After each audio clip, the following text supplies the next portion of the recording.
life's a masquerade, masquerade.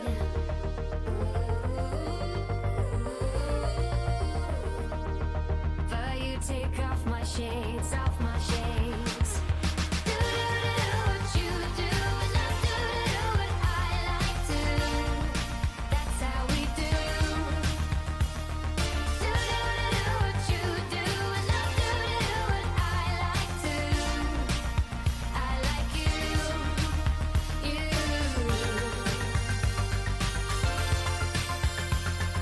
We do together what they do like never.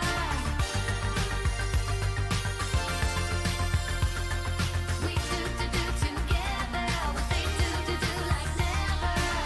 We do together what they do like never. We do together what they do like never. We do together what they do like never. Do what you do, and I do what I like to. That's how we do. Do what you do, and I do what I like to. I like you, you.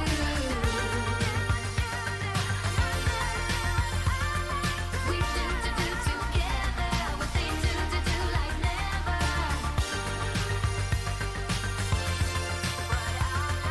We do together what they do like never.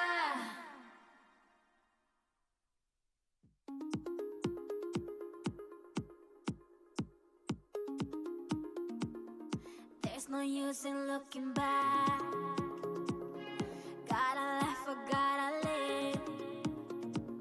'Cause I'm so over the past, and I'm living it fast.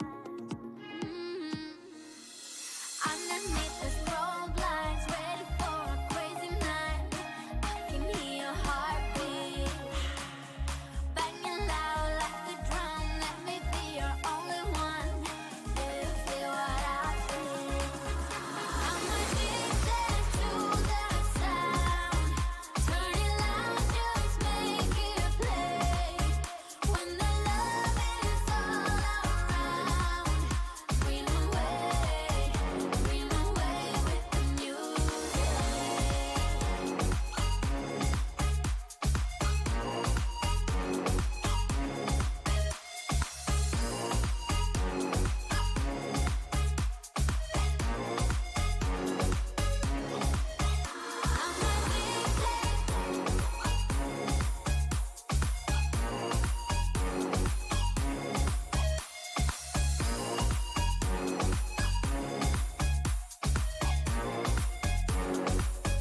Flying higher than the stars, we'll be dancing till the dawn.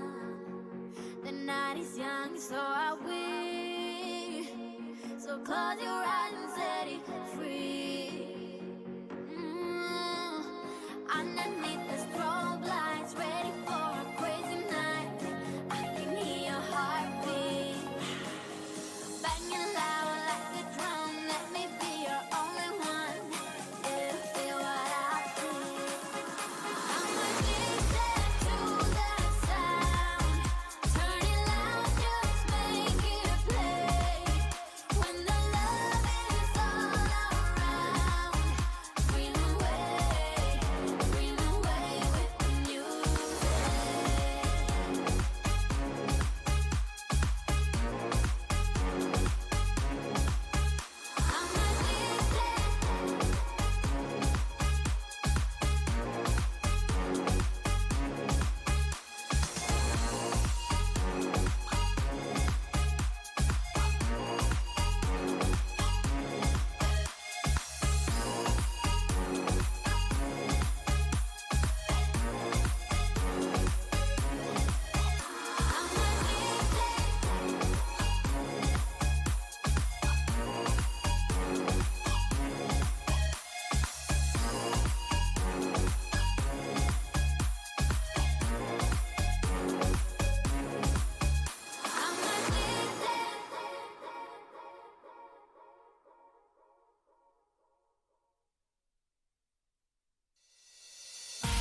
know it's been a struggle.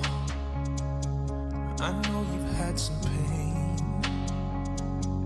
I know you're feeling tired, held down by all the weight. Yeah, I know you're feeling lonely. Your smile ain't the same. Not sure where to go from here. Feel like you've lost your way. Don't give up, no, don't give in. Never lose hope, don't let go of the promise. It ain't done, yeah, he's got a plan. Watch him rain down, got a miracle. Watch him rain down, got a miracle.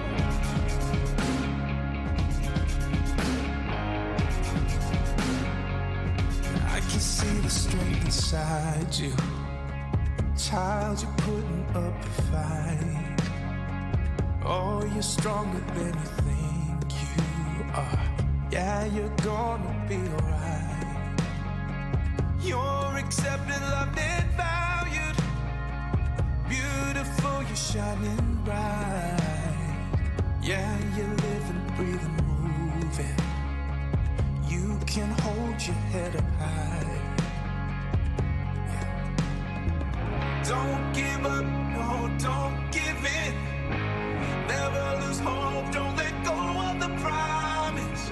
It ain't done yet, he's got a plan. Watch him rain down, the God of miracle. Don't give up, no, don't give in. Never lose hope, don't let go of the promise. It ain't done, life is worth living. Watch him rain down.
I can see you with my closed eyes.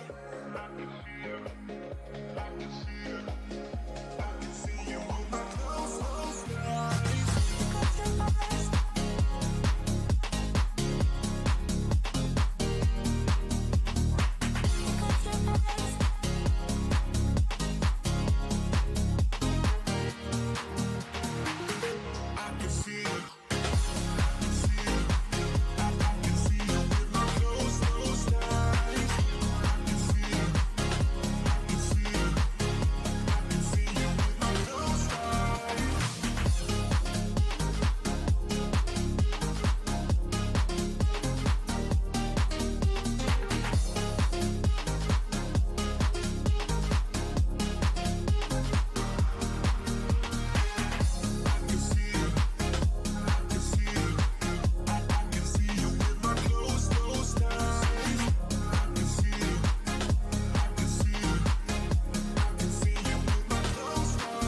see you with my closed eyes. I can see you. I can see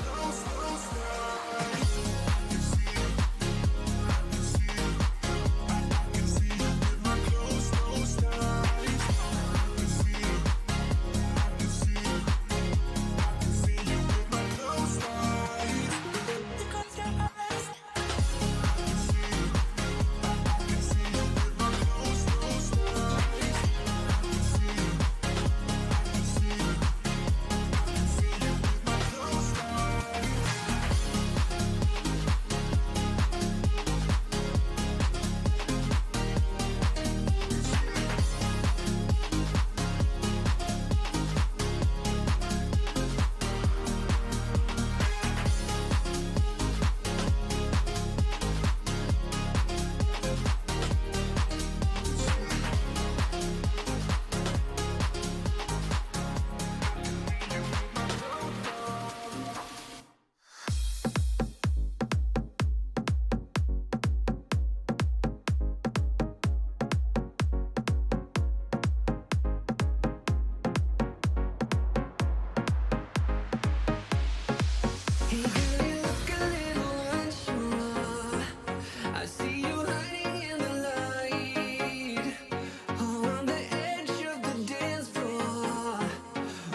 ton of bad days lined up, and I ain't gonna chase no rabbits. You said it's not as bad as all that. Just need to take a deep breath and relax. We've got plenty of time tonight. Oh, everything's gonna be, gonna be. So I dance through the long dark night, turning down all the city lights. Take my hand and make this life, whoa, whoa, whoa, incredible.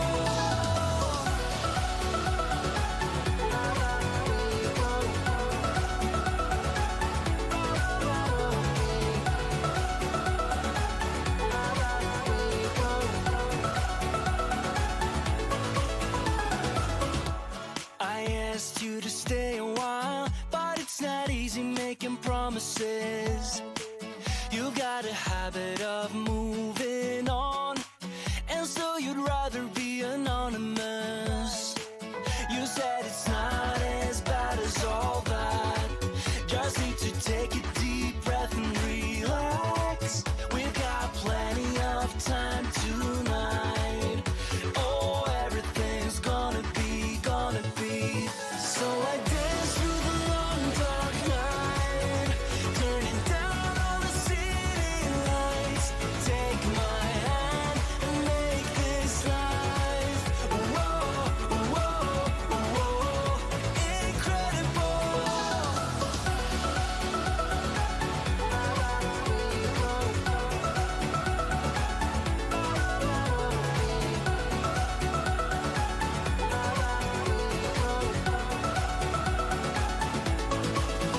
So I dance through the long dark night, turning down all the city lights. Take my hand and make this life, whoa, whoa, whoa. So I dance through the long dark night, turning down all the city lights. Take my hand and make this life, whoa, whoa, whoa, incredible.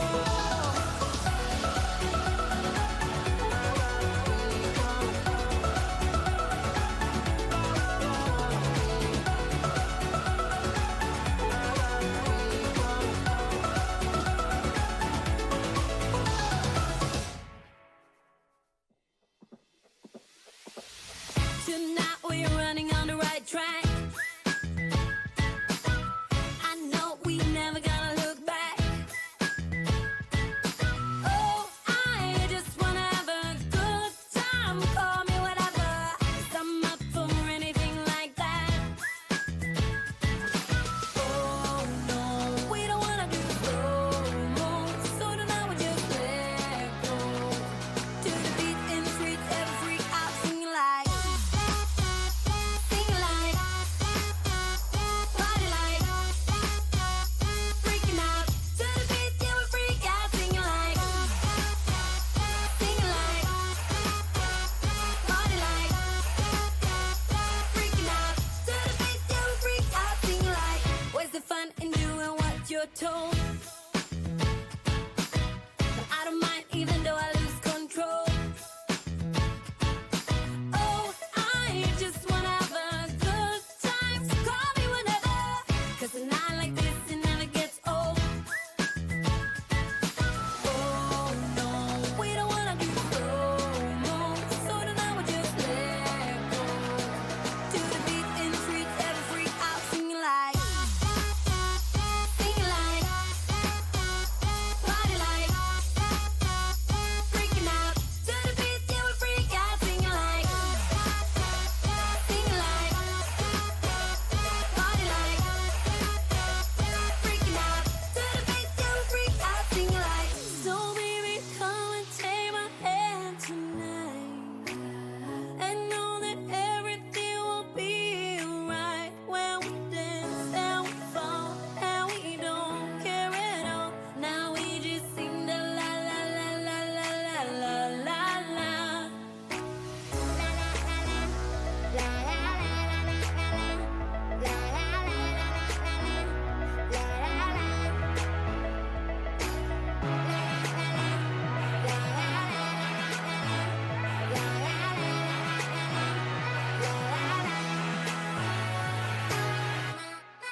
Live your life within the moment.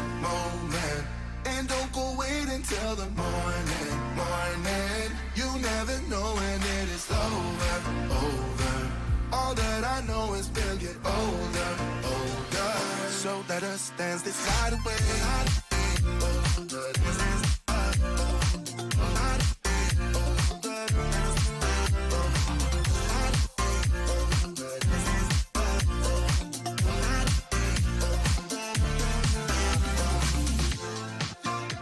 Bodies move to the groove and the light that flickers. We get lost in the crowd, it's getting thicker.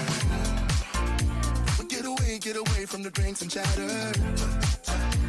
Haven't said a word, but it doesn't matter. Feel the air get thinner. Standing in a blurry dream. No one else can see us. Live your life within the moment. And don't go wait until the morning. You never know when it is over. All that I know is we'll get older. So let us dance this night away.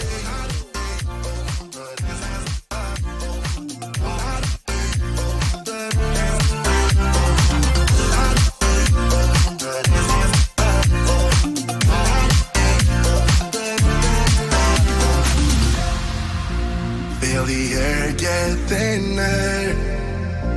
I'm standing in a blurry dream. No one else can see us. So let us dance this night away. Welcome to day 2 of 3 days to thrive as an empath. Once again, help me welcome your MC, Suzanne Milan.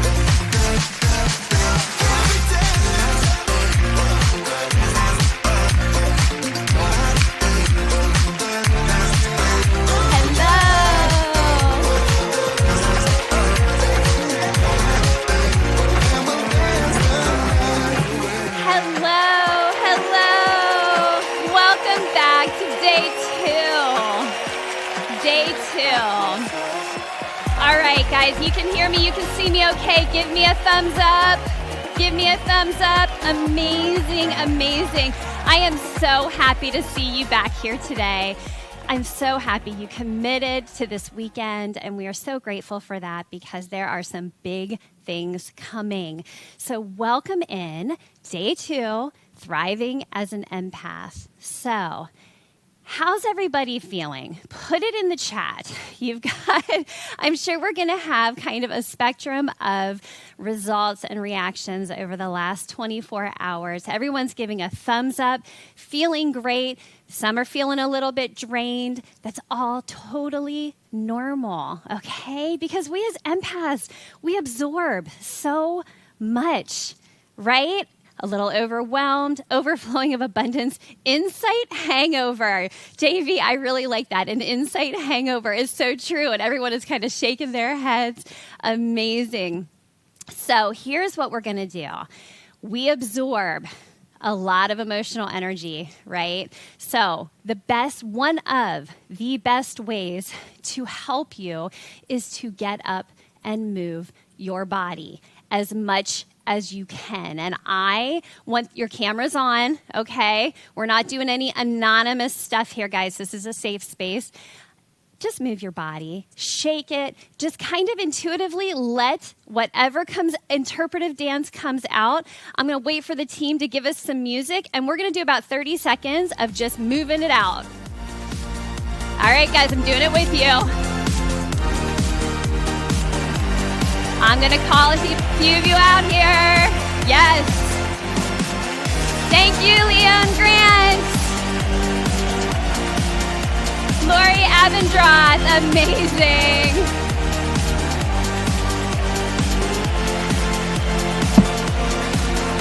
Yes. Don Miner, I see you. Great job.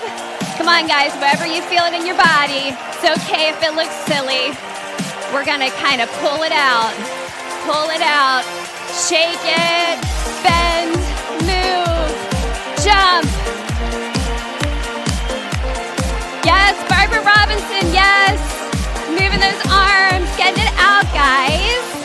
If it's stuck here, move it out.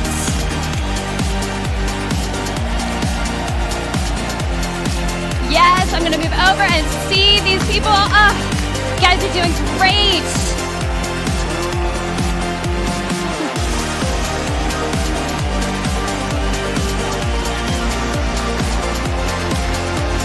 Tammy Dismang, amazing.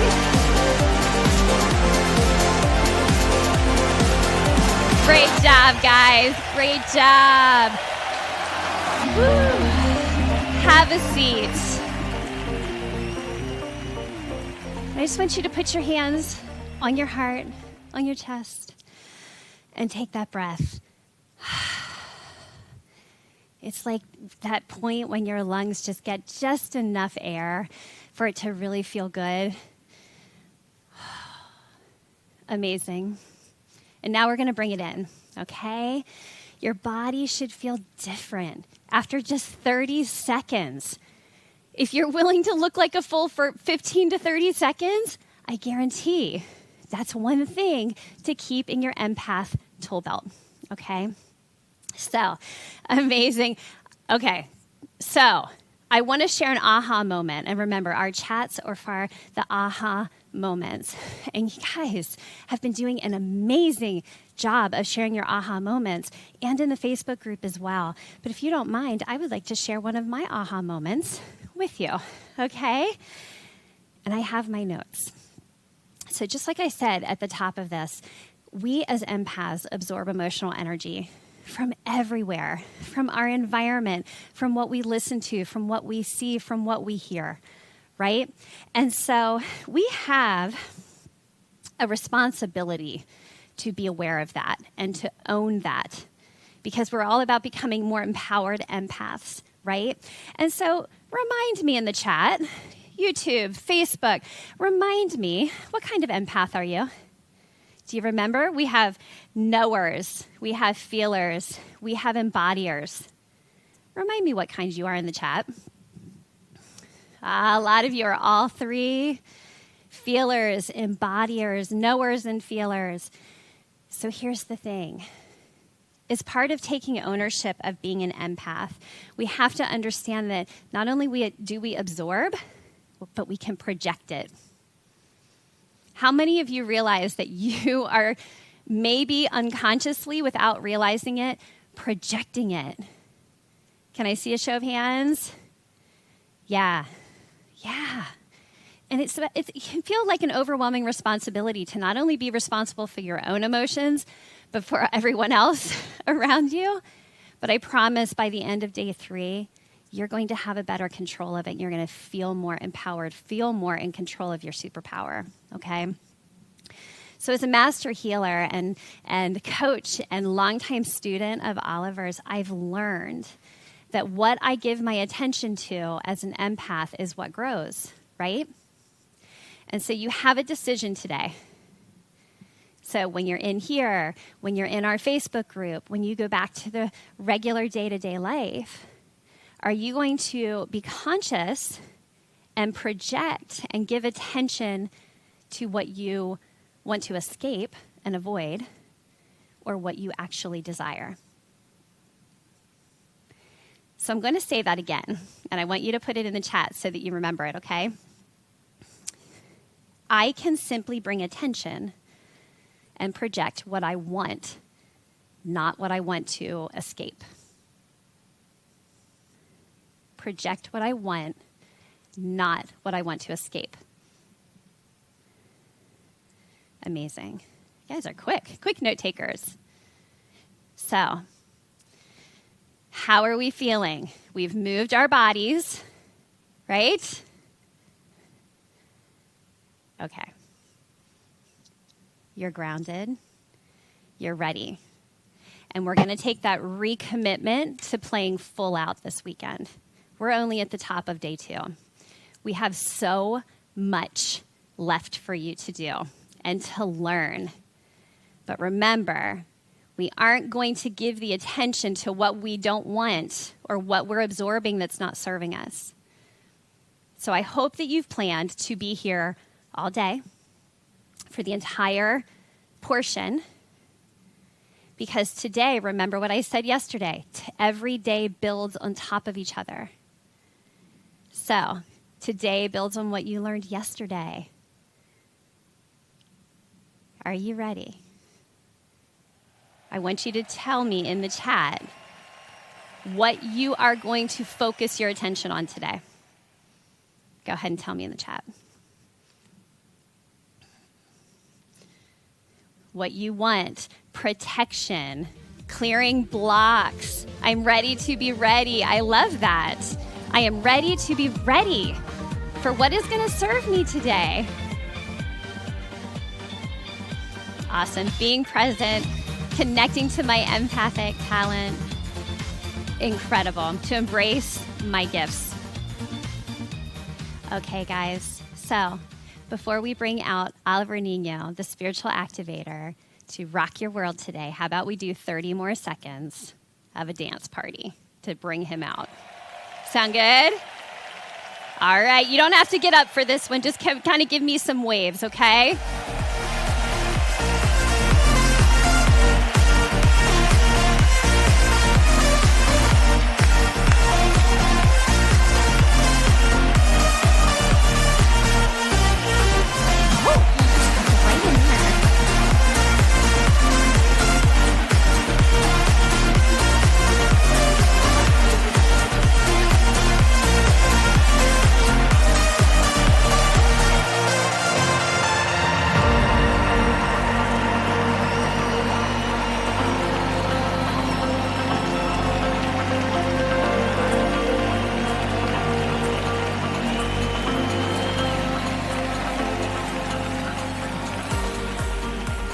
All right, everybody, you can see me and hear me do this.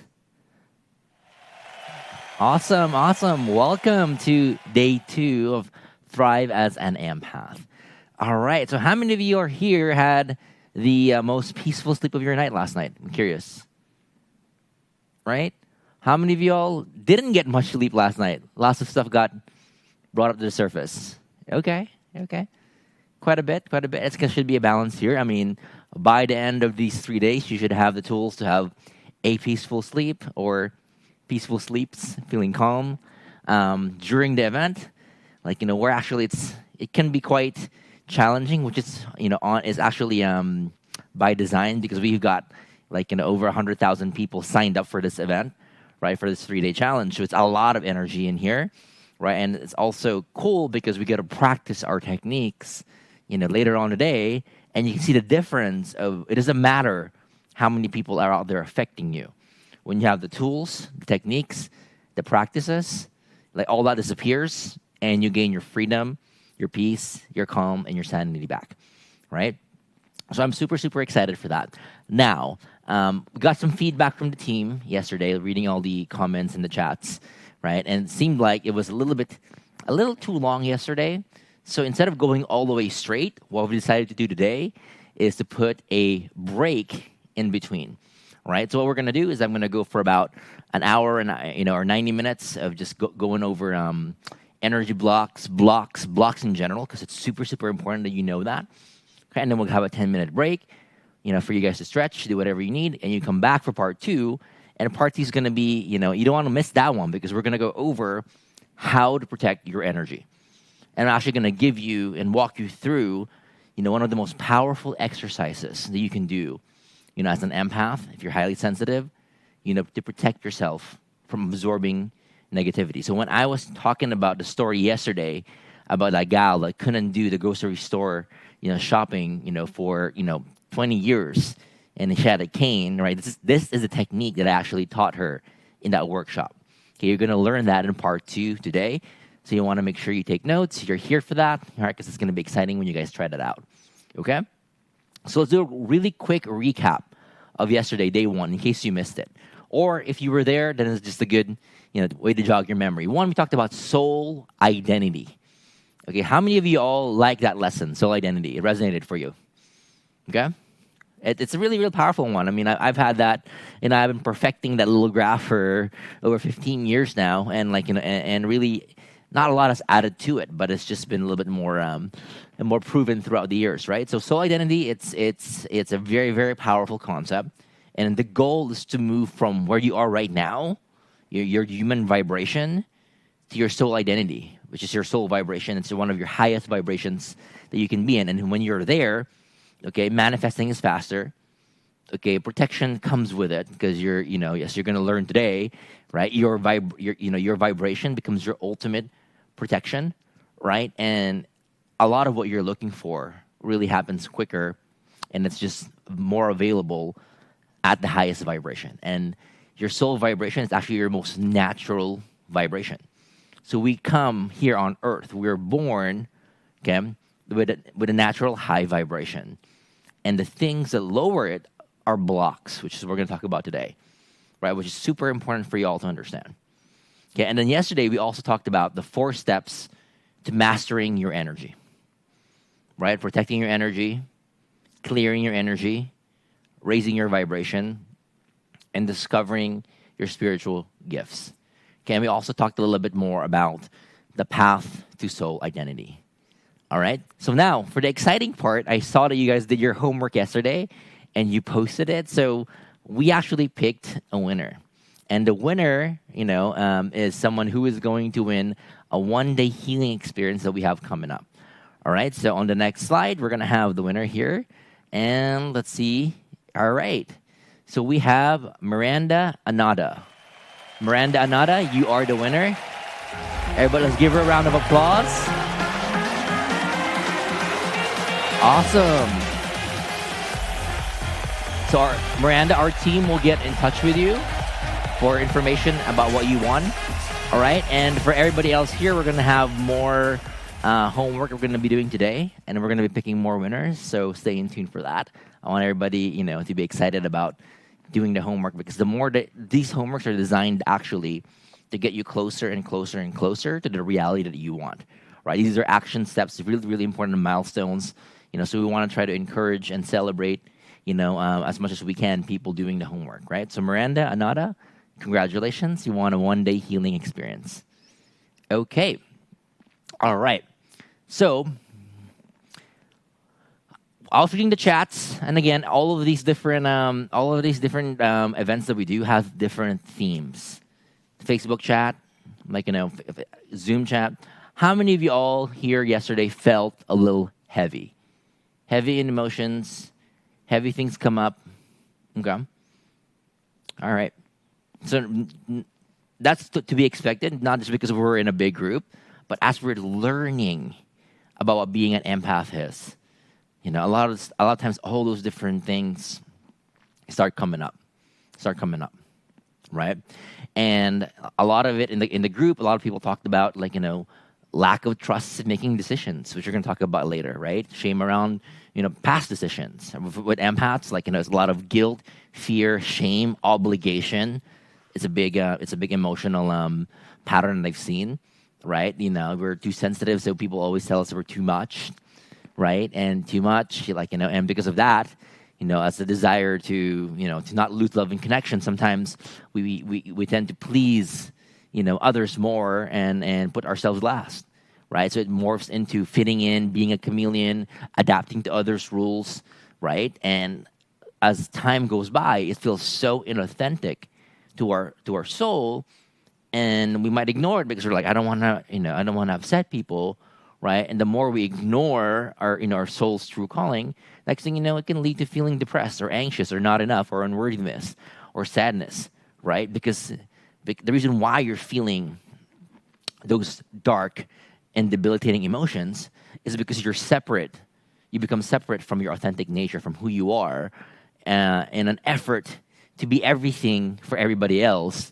You lose who you are. Right, and every time you tap into it, you're like, wow, this is not cool, right? So that's one of the things that as you step more into your power, as you start protecting your energy, as you start clearing the things that aren't yours, you start feeling more and more yourself, and when that happens, you feel free. You're gonna feel happier, calmer, peaceful, more confident, more purposeful, and that's your authentic energy, right? And that's the goal here. That you're going to probably experience when we do the exercise later on today is how do we, all right, protect ourselves for a moment so that you can feel and experience your soul, who you are, how you naturally are without the effects of other people, all right? Without effects of the way they think, the way they feel, and all the above. So the technique today, I'm super, super excited because that's going to get you guys there, all right? So one thing about blocks, before we jump into energy blocks. A lot of the times people feel guilty or feel bad that they have blocks. How many of you all feel bad yet you have blocks? Why do you even have blocks? Why can't they just go away, right? But here's the thing. In order to release blocks smoother and quicker, okay, we have to detangle and remove a lot of the things, that causes blocks to exist. Right, so when you feel guilty and angry, I get it. When I'm blocked, I'm like, gosh, why do I always do this? Why am I always self-sabotaging? That was my self-talk in the past. Like, gosh, why do I always ruin a good thing? Or money comes and why does it always go away? Or why is it always something shows up and I mess it up somehow, right? And I'm like, why am I blocked? What's wrong with me, right? What's going on? And that's the self-talk that typically happens when something doesn't happen because of a block. But what you got to remember at the beginning is in order to understand the block, we have to look at it, from a very accurate and non-emotional level. And if you have compassion for yourself, it releases quicker. So what I realized is, blocks at times, we consciously or unconsciously create them to protect ourselves, right? So for example, let's say you were bullied like me growing up. Right, and I'm like, you know what? I'm going to close my heart off. I'm not going to be seen because if I'm seen, somebody can hurt me. Someone can take advantage of me. Right, so I'm going to hide. I'm not going to be seen. If you think about that, and that was my way back then of doing the only thing I knew how to do, was to protect myself from pain. And if you ask yourself, a kid wanting to protect himself from pain because he's been hurt, is that a good thing or a bad thing? Right? Back then, it was probably the best thing to do given the situation and everything that was going on, and the resources that I had and the tools that I had I known any different, had somebody told me what it would do to me down the road, and I was given an alternative and other skills, and somebody guided me through it, maybe, then I would have made a different decision. But I made the best decision that I could with the resources, the environment, and the consciousness level that I had.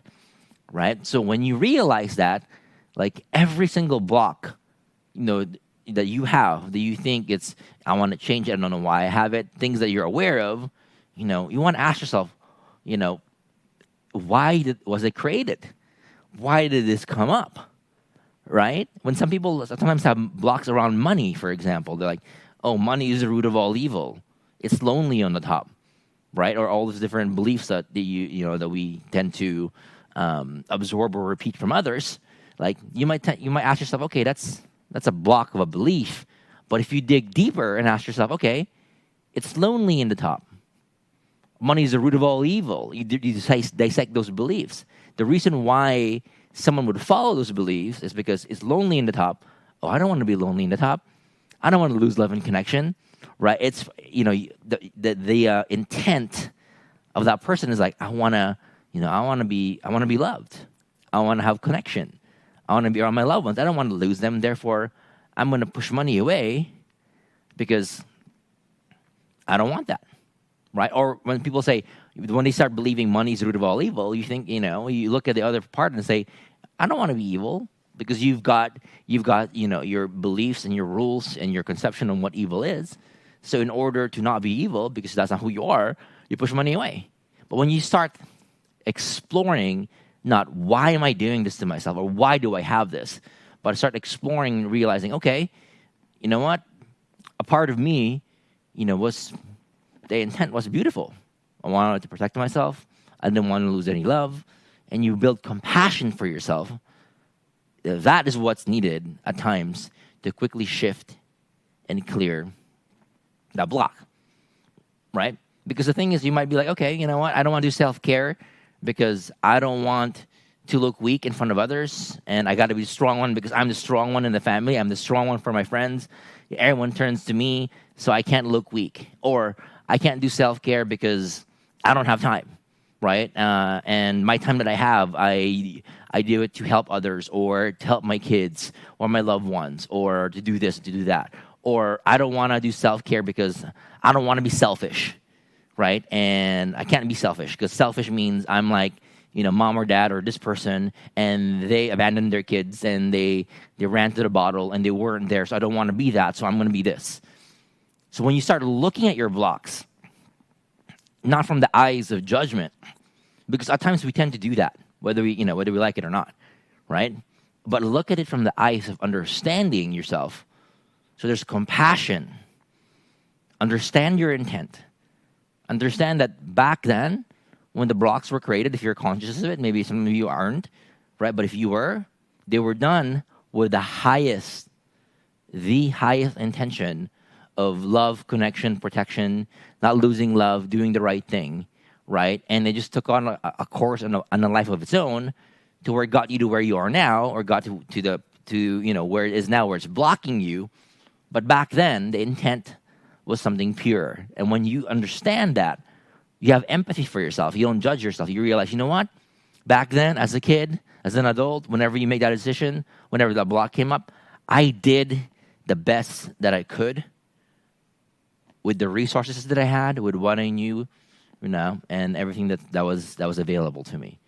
And that changes everything, because the guilt goes away. And that is a practice. That's self-love in practice. Because a lot of times, when you realize that the way we treat ourselves, talk to ourselves, like for us, we're like, oh, we're adults, so we can take it. Or you've taken so much pain, so you can handle it. But once you start looking at it as, you know what, when you're talking to yourself, you're not talking just to the adult version of yourself. When you're talking to yourself, you're talking to the version of you when that block was created. That means the 7-year-old, the 8-year-old, the 9-year-old, the childlike version of yourself. And what you can see is once you externalize that and put that version of you outside as a child, and you look at yourself, like, the judgment won't help heal that past. The judgment won't help free that version of you in the past. But the compassion, the empathy, the love, the understanding will, right? And that's what happens is when we start, doing practices like this, okay, that help our, the younger versions of us heal, elevated, and what ends up happening is the roles elevate as well, to where protection becomes different. Because I'm not saying like, hey, you as a child you protected yourself like I did from bullies, therefore stop protecting. The protecting doesn't need to go away because it's, there's so many different things in life to protect us from. It just needs to elevate, right? To where when now you realize, okay, instead of protecting and closing my heart and hiding, maybe now it's elevated to where, you know what? I am going to open my heart, and my protection is going to be my vibration. Because when I'm in high vibration, I'm not attracting people who are negative. I don't get hurt as much. People, I'm stronger. Then the role becomes, okay, now the role becomes mastering vibration, because that's the best way to protect yourself. So the way it's done can elevate, and the emotions tied around it can elevate. You're no longer protecting yourself because you're afraid of, you're afraid of who might hurt you. You're protecting yourself because that you probably could, help a lot of others, and you want to protect your energies. You can do that. You can love more. You can be more. You can help more. So even the intentional energy behind protection eventually changes to a higher level one, right? Because a lot of times things just transforms as far as the way it shows up. It continues to elevate, right? So what I want you to realize, and the same thing with relationships. When you're afraid of when I'm doing this, I'm going to lose somebody, losing that. I mean, having been through this for over 20 years and seeing a lot of people from all over the world go through the same thing, a lot of times relationships, they evolve, they transform, they elevate, right? Not everything is black and white. It's the beginning, this is the end. Yeah, it could be the end of a cycle, so a new one can begin, right? So a lot of it is just expanding your thoughts and the way you perceive, forgiveness, healing, blocks, relationships, and showing you that there's much more to this, right? Because right now, when we're responding to all this stuff, we're responding from a place of wounded, triggered, fight or flight as an empath, because we've reached our limit, and you've handled more than what life has to can even dish your way, to where you're you're at your breaking point, right? So in order for you to see things accurately, right, the protection of energy, which we're going to go over, self-care, which we're going to go over tomorrow, and a lot of these practices kind of calm you down energetically, calms down your nervous system, brings you to a place of neutrality and peace, to where you can actually get used to being yourself, get used to things not being so intense all the time, and there's just this balance to it. And in that space, you meet your real self, your authentic self, and you feel your authentic energy. And from that space, you attract all the right people. Things get easier. And the more you get used to being in that space, the more you realize, wow, this is actually the version of me that I thought was me wasn't actually fully me. That was a protector me, always fight or flight, always ready, always drained, always had nothing left to give. But that's not fully me. It's a version of me that gave it its all and it's tapped out. This is a more accurate version of me, right? So my goal, and one of my intentions, is with the techniques and the tools that you guys learn, right, is for you, even for a second today and tomorrow, to experience, to feel, okay, your authentic self, your true self. Peaceful, calm, loving, right? Maybe adventurous, and whatever it is. Feel that, and then over time get used to that, so you can realize that, this is who I am. Okay? All right. So with the blocks, again, they are created at times, consciously or unconsciously, to protect yourself. You need to be aware of them, lovingly, clear them, shift them, and heal them. Right? And when you do, you become the best version of you, and you become an example of what's possible for everybody else around you, right? This is how you heal yourself, heal others, heal the world. A lot of times I've seen people that go through my programs, like, they become the best version of themselves, and everybody around them changes. Not because you're trying to change them. It's because people nowadays, they're affected. They crave alignment. And when they see others have it, you don't even have to say a word. The way you live your life, speaks volumes that people would want that. So they change, which is like seeing an example of someone that's doing that, right? So clear the blocks, heal them. Then you need the tools to protect your energy, which you're going to go over today, so you can clear and release blocks as they come up. Okay. All right, so I'm going to put this picture up real quick, and I want you guys to take a picture of this. This is the 4 types of energy blocks. Okay, 4 types of energy blocks. All right. So we got life events, environmental, gestational, and generational. Okay? So these are really, really, really powerful ones. I'm going to go over these again. Life event, environmental, gestational, and generational. And here's what I wanted to do. Okay, as I'm going over these blocks, okay, if you have them, if you think you have them, if you think these are one of your blocks, put it in the chat. Let me know. And again, part of releasing and clearing the blocks is calling them out as they come up.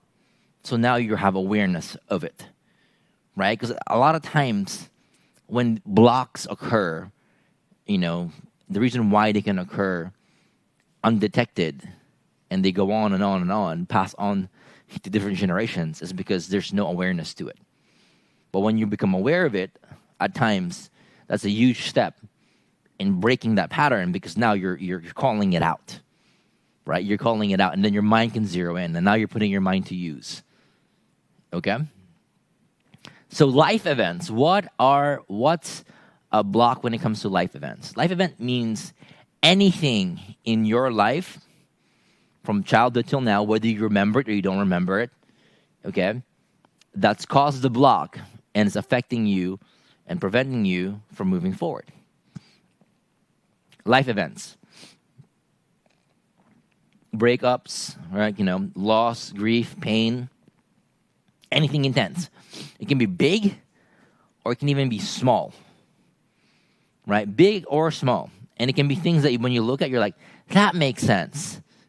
That makes sense. And it can be things that you look at and you're like, wow, I didn't even know that could be it. It doesn't make sense, right? So looking back in my life, what are the things that make sense? When my grandmother on my father's side, I was extremely connected to her. Like she could have quite a bit of a character and attitude with everybody else, but when it came to me as our grandson, she was just like, there was just so much love to where I was like, I got to see a version of her that the world didn't see. So I knew her one way and everybody else knew her the other. So when she passed, I was actually holding her hand, and I think I was like 12 or 13. I was holding her hand, and when she passed, and I got to whisper in her ear that, I love her and all that stuff. That affected me more than I know. And that's memorable. When I look back in the past, I look back and I'm like, that is it. I know that moment. It cracked my heart open, and it's painful and it's beautiful, but that's something that I remember, right? So when I look back, I'm like, okay, that's an emotionally charged event. But there's some events that aren't. You're never going to see it. You might never know, but it still affects you. I'll give you an example. We had this one gal that went to one of our workshops in 2017, 18, and she came in there and she had late stage breast cancer, and she was unhappy with her marriage. She was married to a toxic, narcissistic person, and she didn't like her job. It was very, very unfulfilling. And when she came in, she was like a shell of a human being, and just a lot of pain, and almost like you look at her eyes and you can kind of barely see her soul, faint, but it's like she's been washed over with life, right? And what's happened to life. And looking at it, you're like, where do you even begin? There's all these different things. Where did it begin? right? And we did some energy work. We tuned in and realized that her block was her heart. We're gonna go over blocks in after this, but the block was in her heart. Okay, and a lot of times you might not know what it is, and you can. And here's the thing: even if you don't know what the block is, you can still clear it. You can still heal it. You can still move on to it. You don't have to know what it is, because when you're doing things energetically, like I do, right? Then it doesn't matter. It's like turning the light on. When you turn the light on, you flick the switch up, turns on. Flick it down, turns off. You don't need to know the electrical wiring unless you're an electrician. You don't need to know how it's wired and what does what. You just know when you do this, it turns on. When you do that, it turns off. Right? So same thing here. So a lot of times we don't need to know what it is, but sometimes it's kind of cool to know what it is if you're allowed to. Right? So we dug deep a little bit, okay, and we realized the reason why she had a block in her heart was because think about how micro this is. Right? When she was young, she grew up in a family where they did not express love much. No hugs, no physical affection, no I love you, nothing. Right? Very similar to my family where we just joke around a lot, but there were hugs and all stuff, but they were even stricter. No hugs, no physical connection, no I love you, nothing. It was very, very like formal, right? So, and she was a kid. One day, she just felt this overwhelming emotion for her mom, so she just ran up to her mom and gave her a hug and was like, I love you. Right? And that was never done in her family. Now, when she did that, her mom, let out a shriek, and she was like, eek! Like her mom got a little shocked and kind of taken aback and made this noise. Okay? That was the moment where everything changed for her. That moment. And you ask why. Okay? When that happened, the belief that she told herself was like, wow, my love is not safe. It's hurting my mom. My love is painful to my mom. What I have inside of me is not good. It can hurt others. All right? That's the thought pattern. What do you think the emotions came up? Sadness, guilt. Why did I do that? Anger. Why can't I express my love? What's wrong with me? Fear, inadequacy, all those different things. Right? What do you think the decision she made from that? Because you got the thoughts, you got the emotions. What are the decision? Decision is, I'm going to close and shut off my heart. I'm not going to express love. I'm not going to be myself. I'm going to toughen up. The thoughts, the emotions, the decisions, all of those produce energy. What vibration do you think she's on after that? It's not gonna. It's take a rocket scientist to figure out, right? Negative, narcissistic people in and out of her life, right? The jobs that she was unsatisfied with, and it was interesting to me, and she came up with this conclusion herself. She's like, I shut my heart off, but I'm stage 4 in this area, right? So she's like, wow, she was shocked about it. Right? And if you look at that, that's such a micro moment. You give a hug, and you say, I love you, and that was the response. And in that moment, that reaction put her in a vibration, and that vibration became her reality for a long time. But it's a small moment, right? Because sometimes we don't catch the big ones. It's the small ones. But it doesn't matter if you don't catch it, because if you can see, everything left an energetic imprint. Right? So you might not catch it when you're doing mental work or remembering stuff, but when you're doing energy work, you catch absolutely everything. Right? Because energy is energy is energy. So what happened? Right? We cleared the blocks, we worked through it, right? Cleared the blocks in the heart, and then she realized after clearing, after much, back and forth, that what if her mom, just never experienced what love was, and she was pleasantly shocked to experience what love was for the first time. Not that her love was hurtful, but it was shocking and liberating. Once you realize that, everything clicked. She's like, oh my gosh, this whole time. It shifted. So she was like, you know what? I'm going to open my heart again. I'm going to, she made new decisions. I'm going to open my heart again. I'm going to try. So what ended up happening was this. She did that. And then fast forward. Okay. Fast forward to today, she actually left the job, and she is actually working for us as one of our advanced coaches, like helping people from all over the world for the last several years. So she found her purpose, right? She left that marriage, the toxic and abusive marriage. She is in remission, has been for several years, okay, by a decision to open her heart. The fourth one was this. She rekindled her relationship with her mom.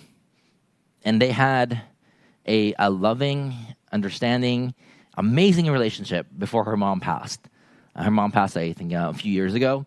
But before that, they had an opportunity to rekindle because, she had this realization about herself. But if you look at that, everything changed. And if you look at why did it change, right? Because she made a decision, and that decision to open her heart, right, and to try new beliefs, no matter how difficult it was, change her vibration. And that vibration, she attracted different people. And that vibration, certain negativity couldn't follow. In that vibration, health came back to her. Because the thing is, it's hard, to live life with a closed heart. You think it protects you. It doesn't. It hurts you long term, right? It's one of the biggest myths out there. Closed heart can help you. Nope, it doesn't, because heart is where you manifest from. Heart is where you receive. Heart is, where most of your magic is. So if you close that, all you're left with is darkness and nothing, to combat it, which is your heart, which is your light. So that's life events, all right?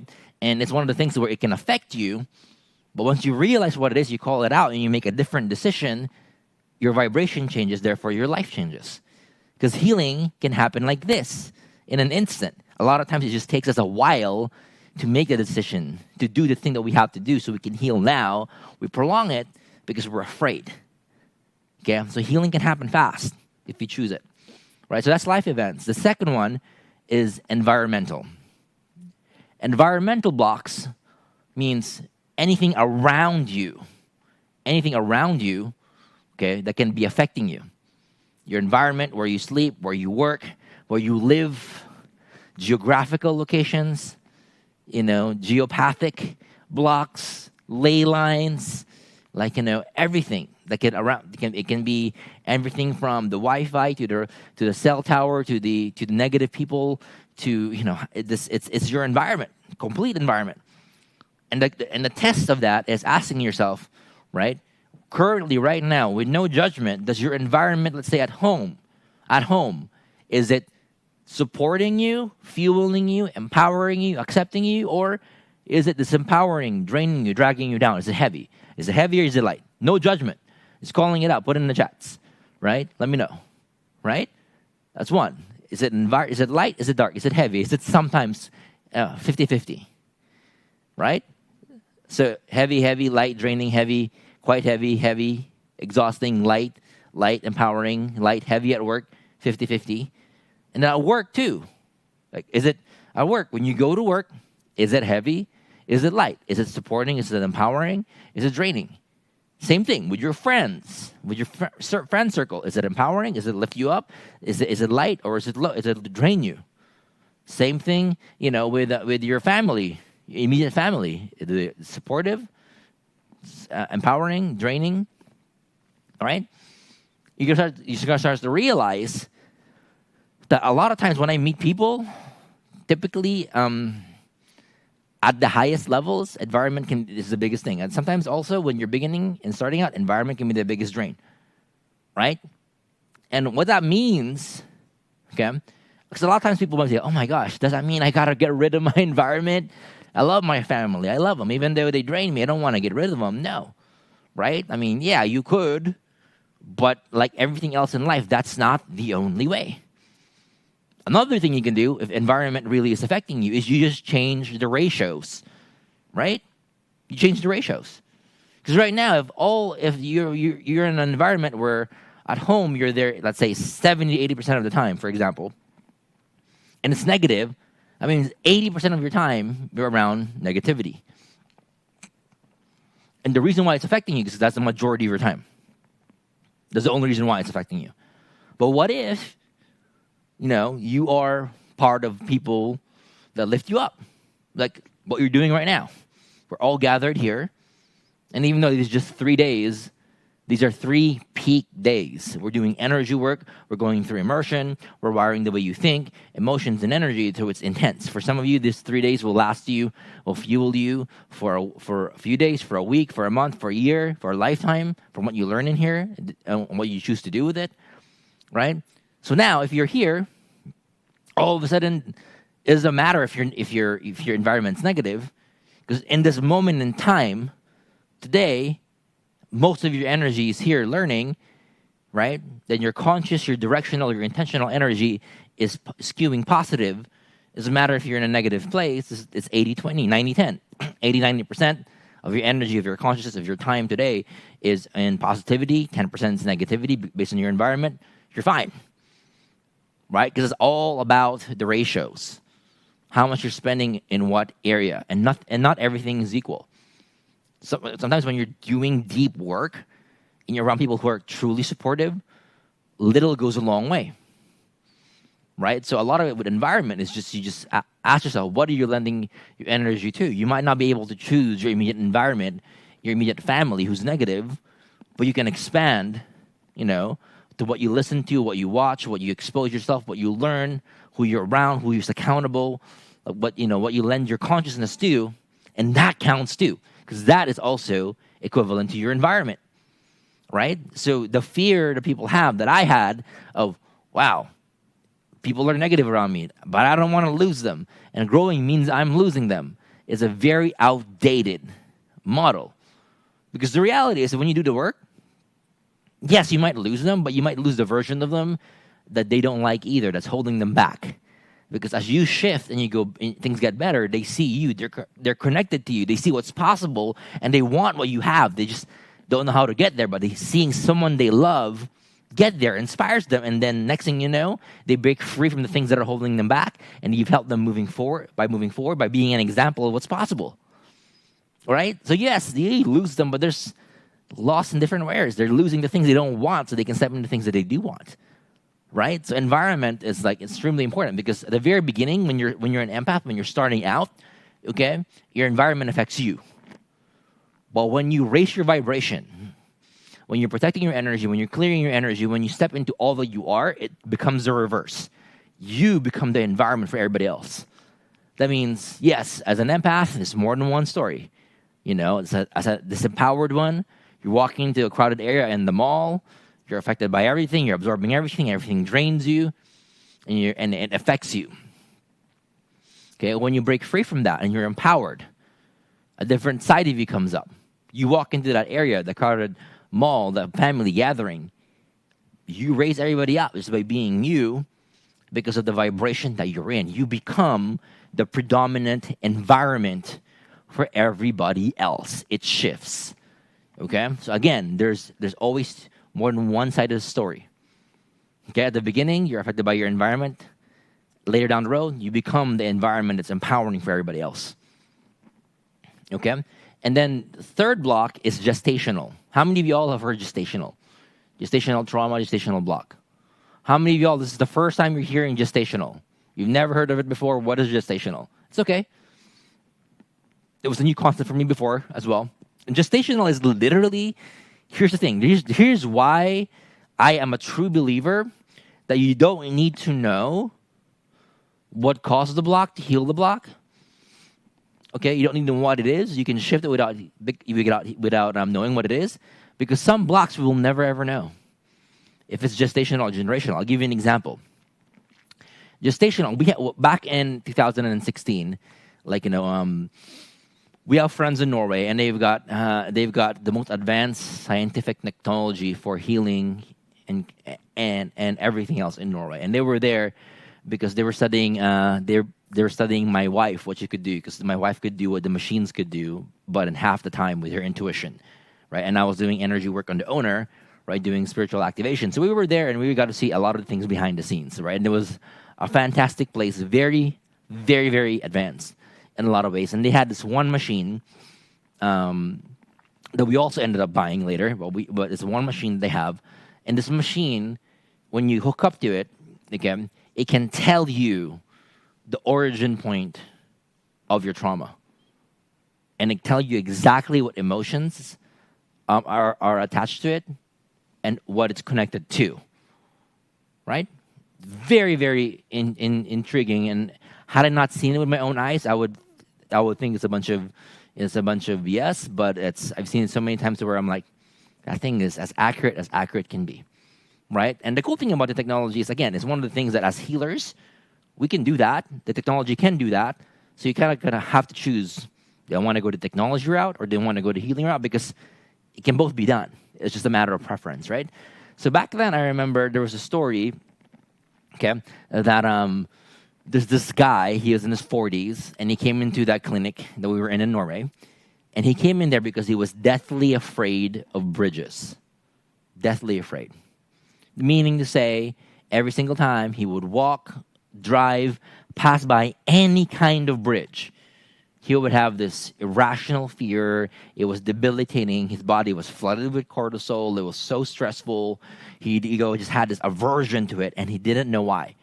Nothing in his life has ever happened with a negative event in a bridge. Nothing.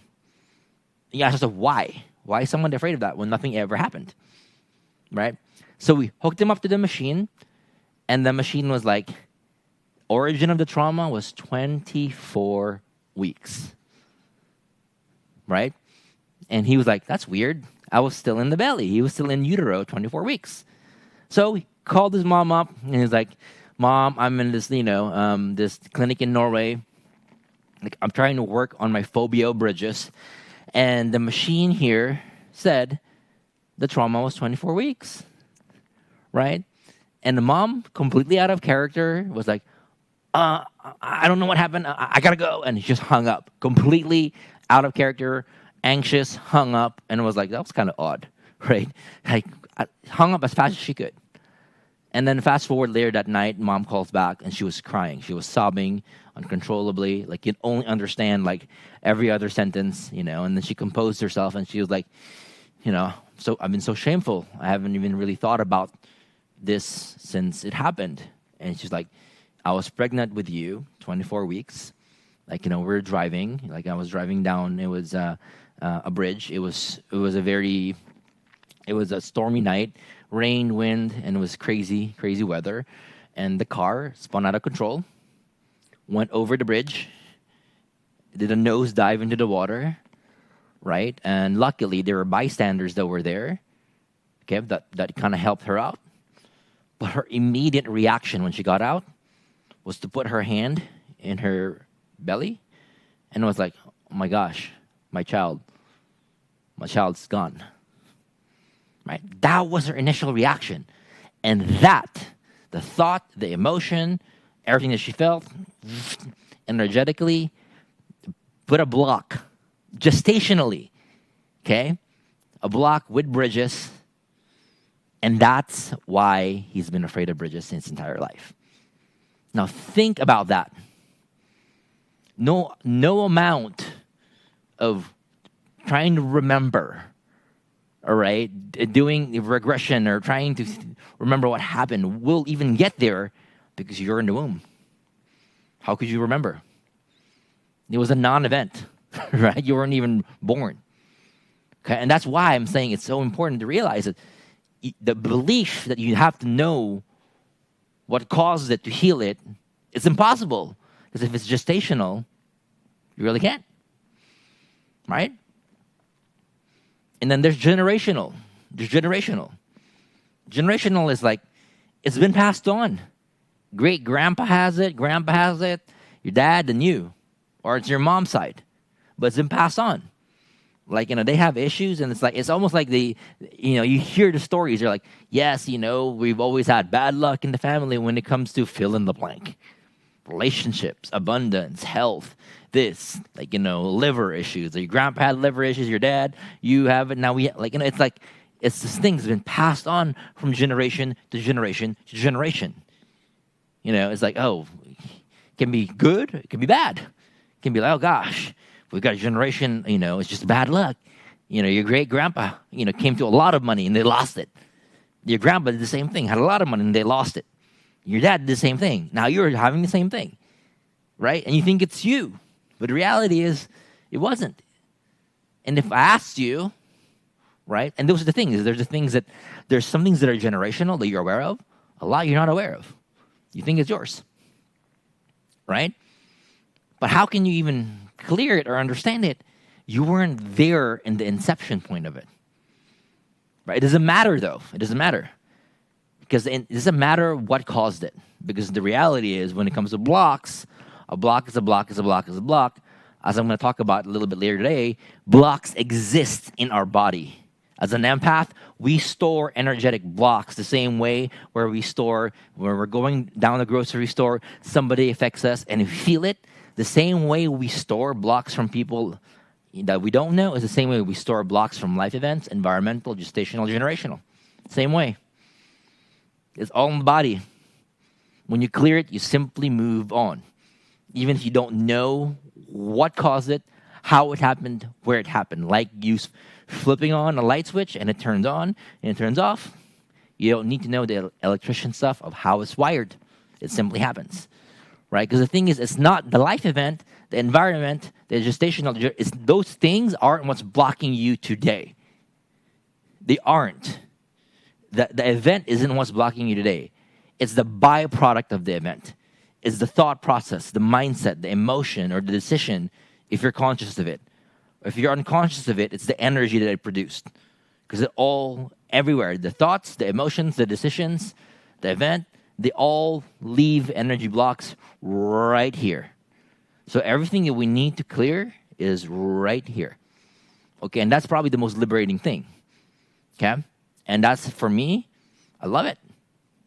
You don't need to know the inception to heal it. You really don't. Energy work, it clears. Okay? So yeah, let me know. If you guys haven't yet, let me know which blocks you guys think you have. And don't worry. I mean, I know this is heavy. We're calling out the blocks, and it's kind of we're putting, you're naming it, you're putting it there. But here's the thing.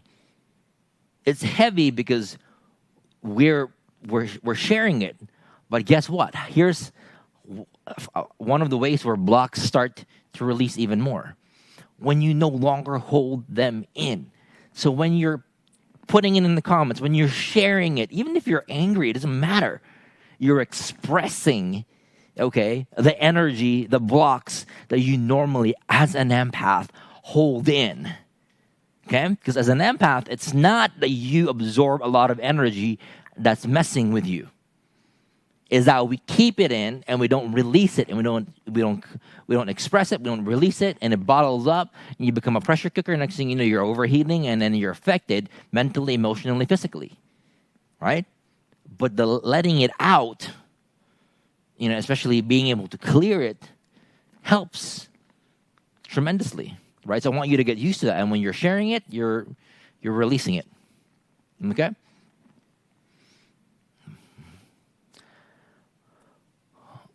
All right, so here's another one. After reading a lot of your guys' chats, a lot of the Facebook things, comments, stories that you guys post, because I'm reading and there's a lot. There's a lot that's I'm super excited that you guys are all extremely engaged. One of the bonus blocks, again, after looking at your homework, is blocks of making decisions, right? Decisions are important because now decisions are one of there's two things that shift your vibration completely, and it is intention and decision. But blocks of making decisions, because you don't trust yourself. You don't trust yourself because you feel other people's energies, right? It's too much. So you don't know what's mine, what's theirs, what's going on, right? So that's fair. But when you learn how to protect yourself, you're going to learn what's theirs and what's yours, and you're going to know exactly, who you are. You're going to be in that space where you can make better decisions, right? And when you feel other people's energies at times, okay, your decision-making becomes convoluted because their thoughts become your thoughts. Their emotions become your emotions. Their fear becomes your fear. So you're like, what's mine and what's not mine, right? Sometimes it's also shame around past decisions,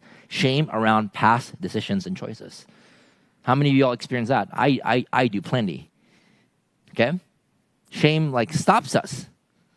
right? Because it makes us like feel inadequate, unworthy, that we have to repent. You gotta do all these things. And you're not, you're not worthy of love or success or happiness or peace because of the past decisions that you made. That's the case, and the entire world shouldn't be, worthy of love, peace, and happiness, because everybody makes mistakes, shameful stuff. Everybody's got it. That means nobody should be happy, right?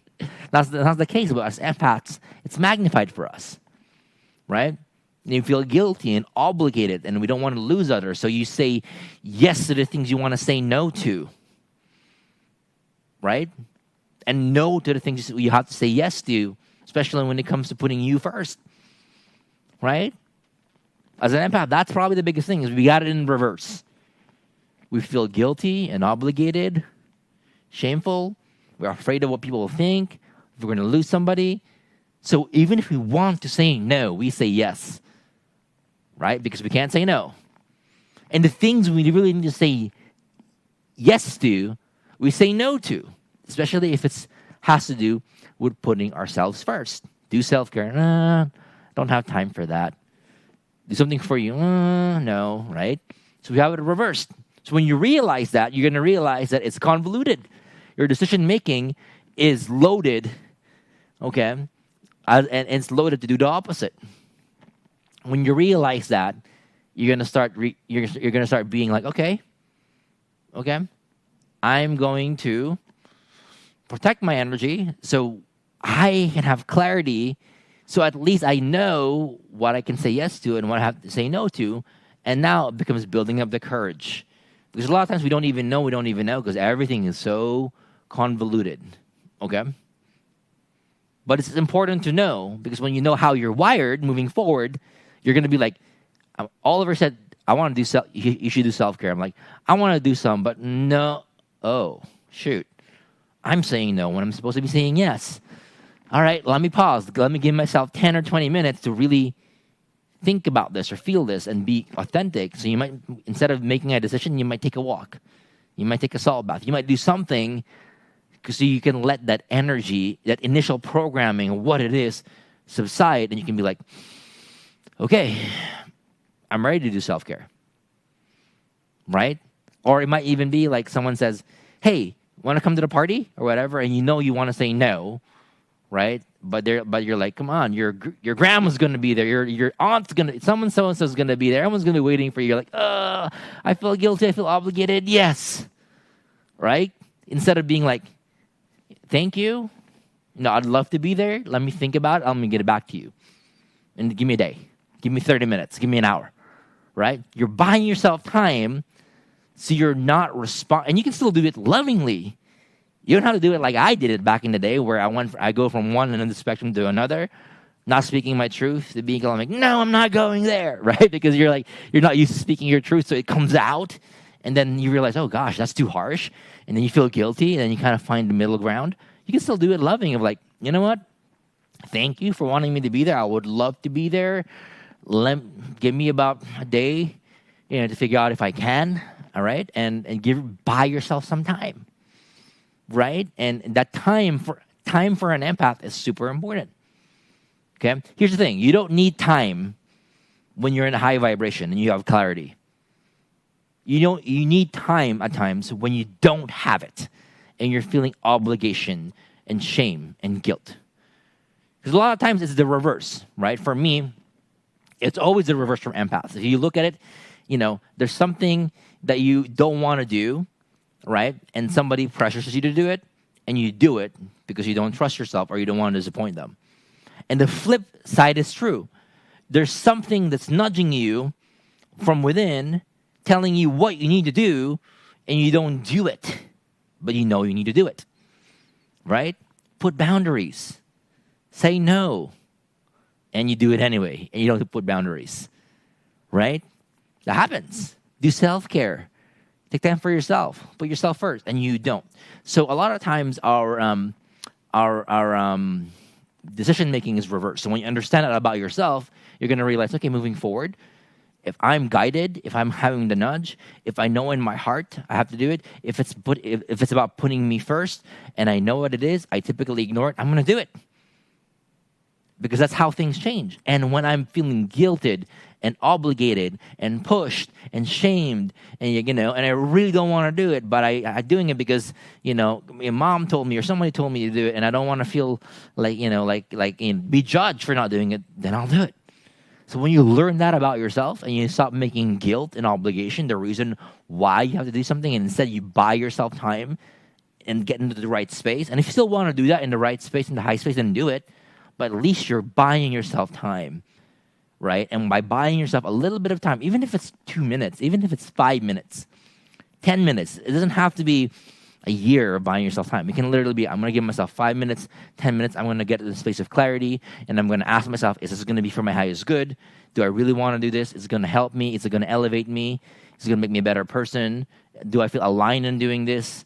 And if everything checks, then you go do it. And if it doesn't, then you don't. But what ends up happening is when you give yourself the gift of time, okay, you buy your trust back. You start trusting yourself more. You start trusting that you can make, decisions that don't hurt you, right? And you stand in your power, and you speak your truth. And as an empath, that goes a long way, right? Because you're no longer doing things because others want you to do it. You still could. If others want you to do it and you want to do it, then by all means do it. But if others want you to do it and you don't want to do it, then you give yourself time to to come to conclusion with it. Because when you're making decisions at times, when there's a lot of other people, you're just like, there's a lot of emotions involved, right? So sometimes the gift of time is important. For me, it's very different now. Like when you're in a space to where you're in a higher vibration, you protected yourself. For me, it's instant. Like, someone says something, I know I have to do it. I'm like, yes, I already know. I don't need to know the how, when, where, how. My body's already moving me. I'm going to do it because I've developed that relationship with my body, with my energy, to where I know what it is. I know what's mine. I know if I'm guided, and I'm doing stuff. Right? So for me, I'm saying yes all the time to things that are even new. Yes, that's right. Yes, yes, yes, because I'm guided to it. And no on the things that are like, obligation, I don't want him to feel bad about it. Okay, I have to say no. Because now I'm being run by guilt, right? So when you know yourself well enough, you can make decisions fast. Yes, fast, no fast, and it becomes something where you don't have to second guess yourself because you trust yourself. Okay? All right. So let's talk a little bit more about, energy blocks deeper. Okay, energy blocks are what holds you back from living the life that you want, from your soul's identity, from being in the highest vibrational space that you can be in. Okay? The energetic body is where everything lands.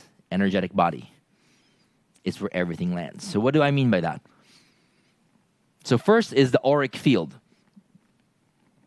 Auric field. Okay, it's like your energetic skin. It can be 3 feet, 6 feet, 18 feet. If you're sensitive, it can be your whole block or your whole city. But auric field, think about it as people talk about a personal bubble. Think about it as your bubble, right? But can be as big or small as you want.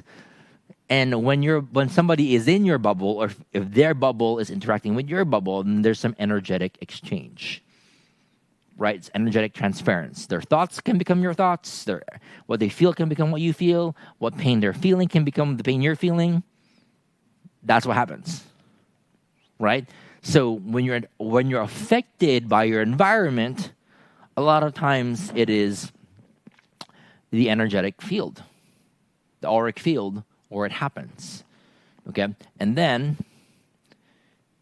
it gets deeper than that. Because next to your energetic field, your auric field, is your actually energetic centers in your body, so your chakras, right? The systems that you have. So, for example, I'm going to go over them real quick.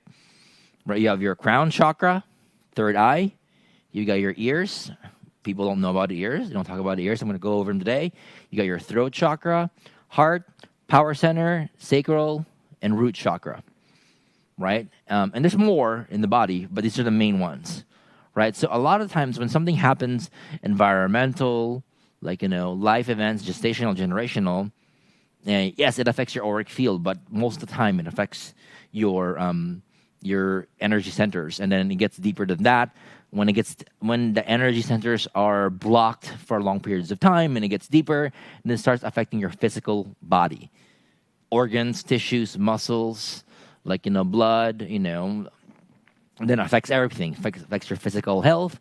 Then it gets deeper than that, and affects your cellular level, on the DNA level, right? And when it affects the cellular level, it's when it starts getting passed on from generation to generation, or gestational stuff, right? That's why people say there's cellular memory. If you Google it, cellular memory, like people talk about it all the time, right? It's true. That's why there's some stories of like transplants, of like somebody got a heart transplant or a liver transplant or something, to where when that happens, next thing you know, they start having memories, and different thoughts and feelings that used to belong to the person that donated their heart. Why is that?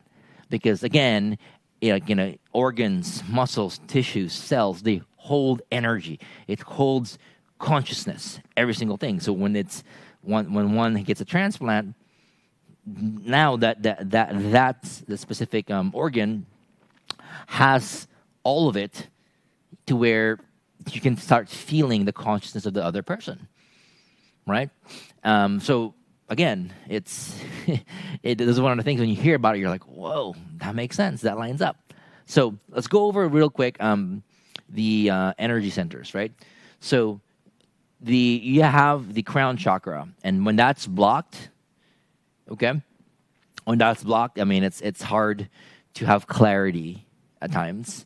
It's hard to meditate. It's hard to get signs. It's hard to, sometimes you're a little bit more floaty, right? Crown. Third eye, it's more to do with sensitivity. So if you are an empath to the 10th level of degree, of where you're absorbing everything and anything, can be third eye blocks, or the vibration that your third eye is in. It can be, nightmares and seeing things that are scary, or it's just like debilitating things you experience as an empath. Happens a lot with blocks in your third eye. Then you have your ears. Ears are where we store energy, okay?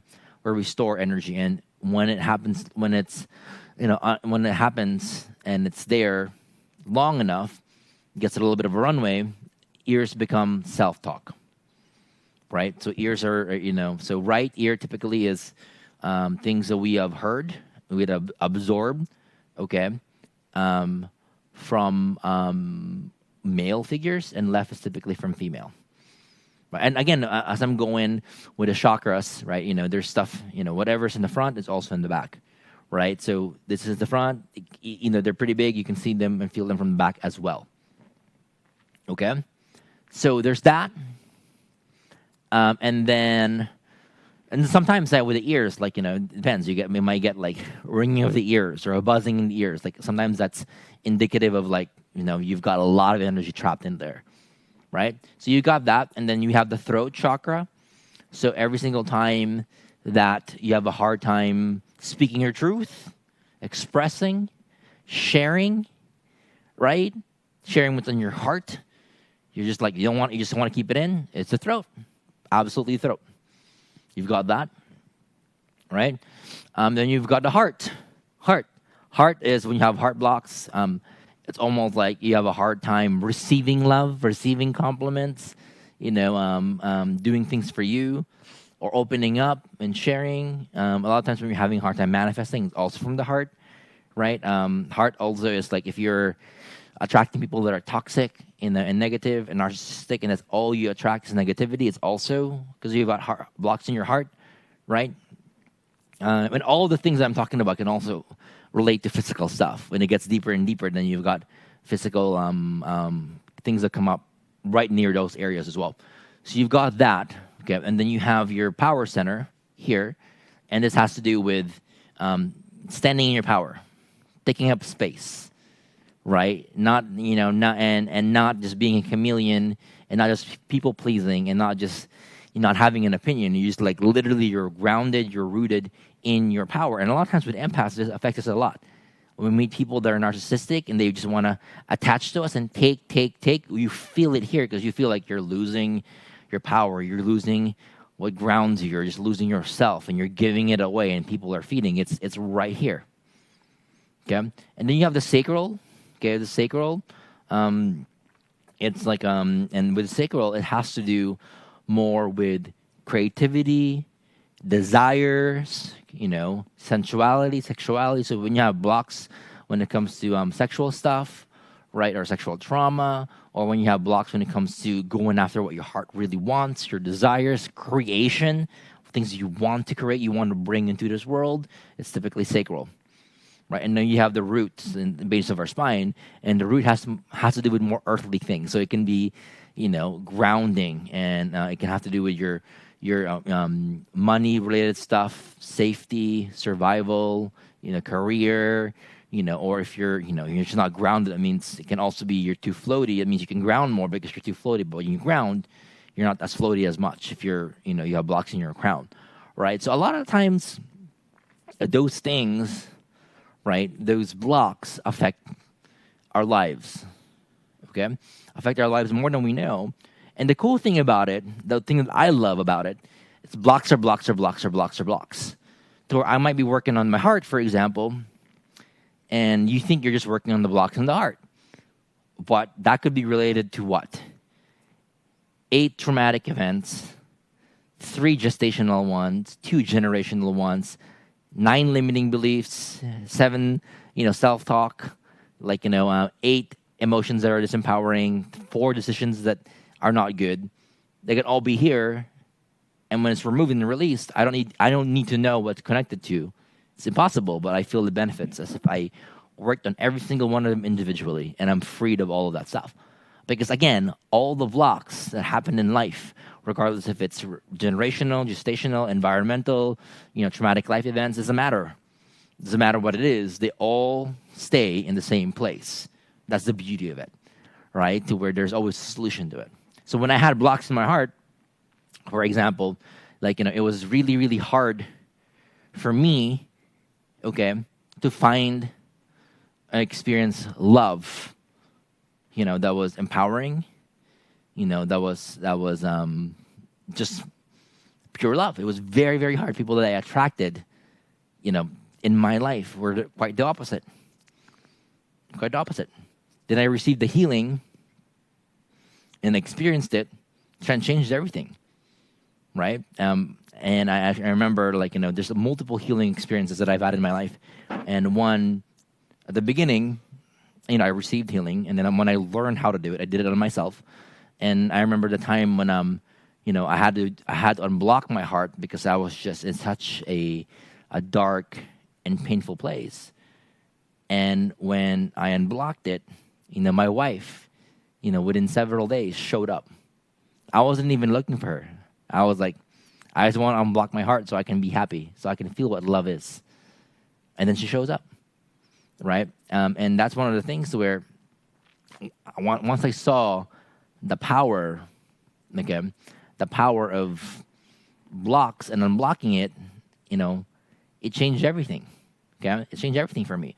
So those are probably, for me, if I look back in my life and I look at, the decisions that changed my life, a lot of it was doing what you guys are doing now. But I made a decision, to where, what?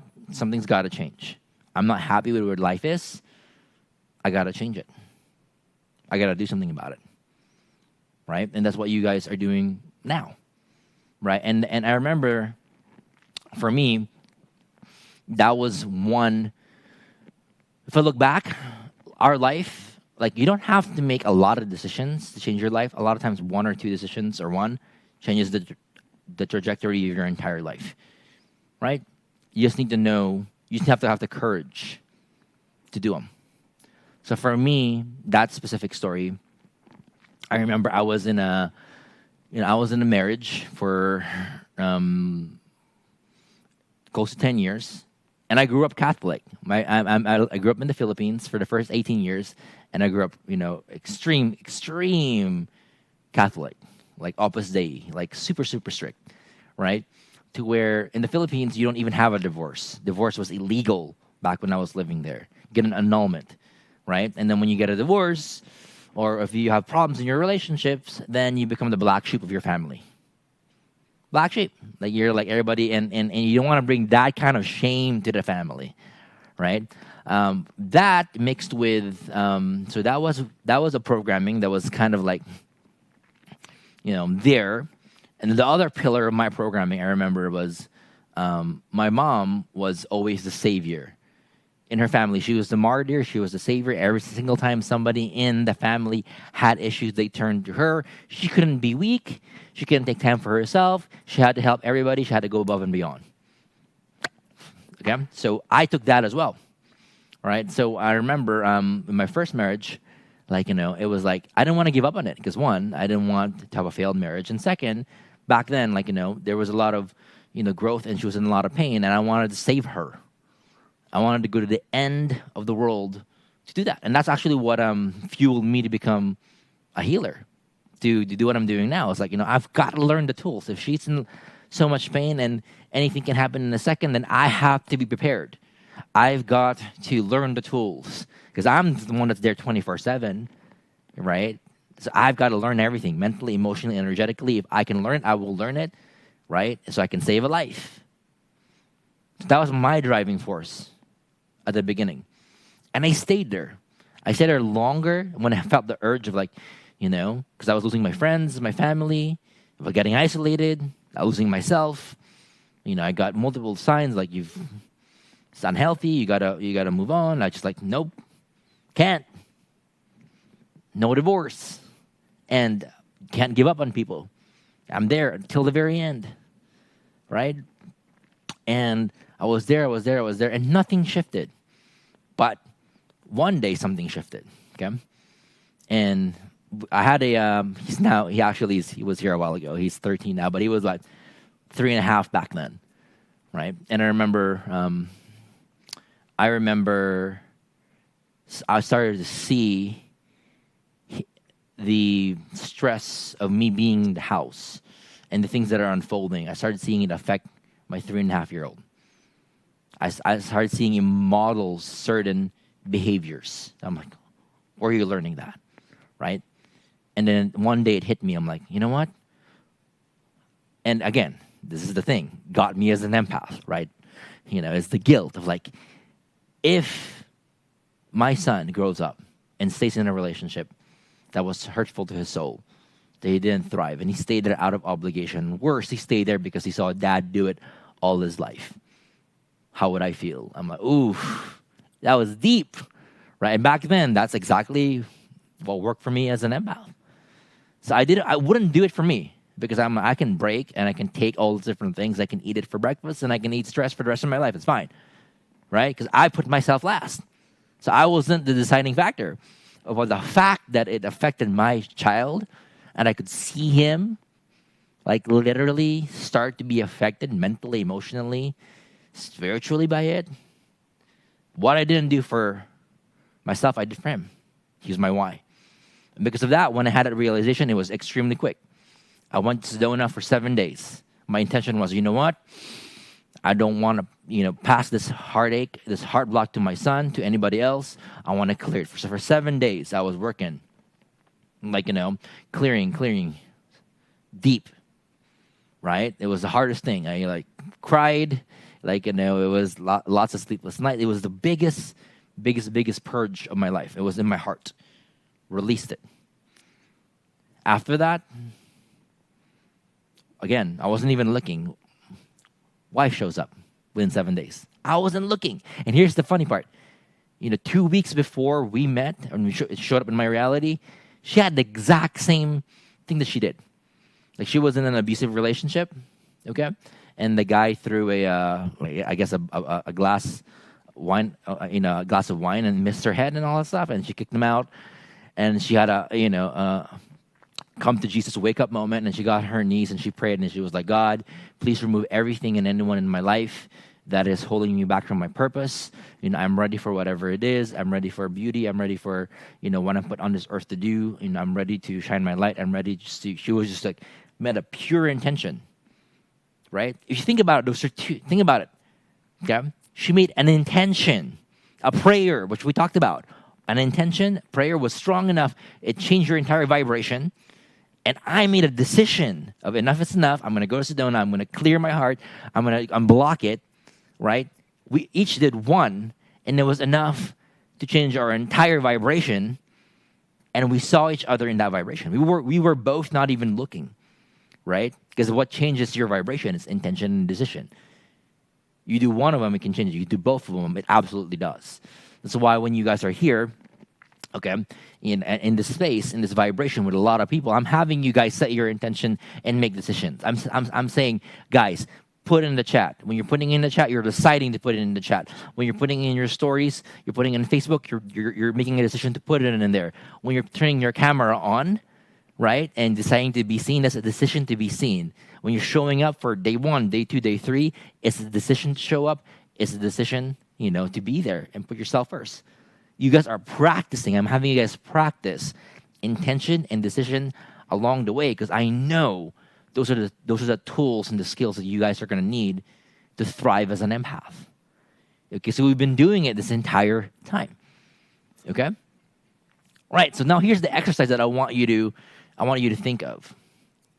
What is your why? Mine was my son back then, right? What is your why and why now? These are two important things to know. Because you have to know what your why is because it will drive you at your deepest levels to get through the blocks that you have to get through. When you face obstacles so big, your why will fuel you through it. When you face obstacles, right, and blocks that you're like, gosh, I don't want to. I don't want to release this. It feels it's all I've known, right? Your why and why now will be the reason why you will shift through those blocks. It will be your biggest fuel. Okay? So I'll give you guys a minute, and then anybody that wants to share their why and why now, just raise your hands. I'm going to probably pick you guys so you can share a few. For some of you, your why is going to be other people. Some of you, your why is going to be you because it's time. You've been putting yourself last this entire time, and now it's time to put you first. Okay? Different whys. But it's why and why now. Why is now the time for you to release the blocks and move forward? Okay? Let's go with room number 1. Elk or Elke, E-L-K-E.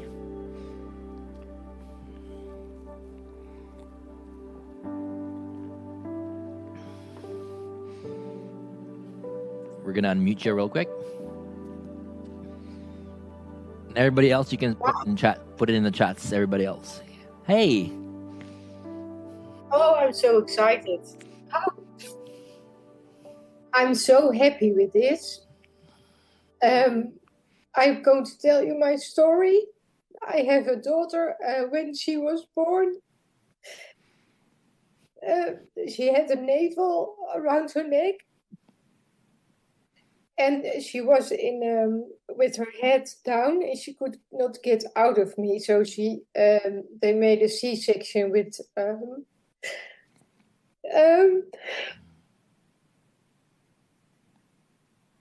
to get her out and saved her life.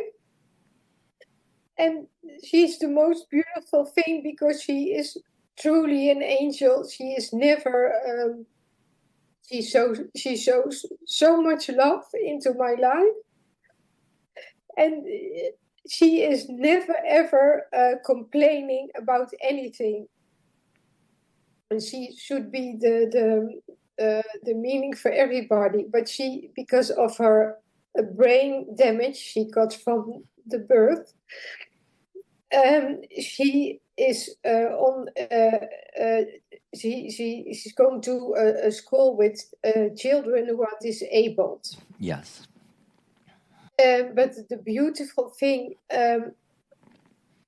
she is always helping other people and always trying to make other people happy and laugh. And I really don't understand it. It's why I really want to know why.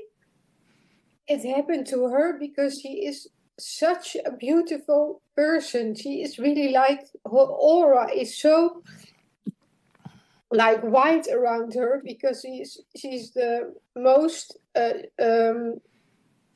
I don't know the words to say, because she's the most clean person there is. She never lies. She's never complaining. There is something so beautiful around her that gives so much power to other people. Yeah. I really want to know why it happened to her. Got it. So, yeah. So, why things happen to other people? It's like a lot of times people come into our life. Because I've seen and heard about a lot of these different things, right? That happens to other people, and we have a lot of just why does this happen? Why? And I've seen it through death, through complications in pregnancy, through people being paralyzed, through things happening, and I've come to different.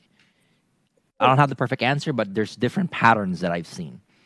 Okay, and what I've realized is, like, some, especially our kids, they come here, and they actually come here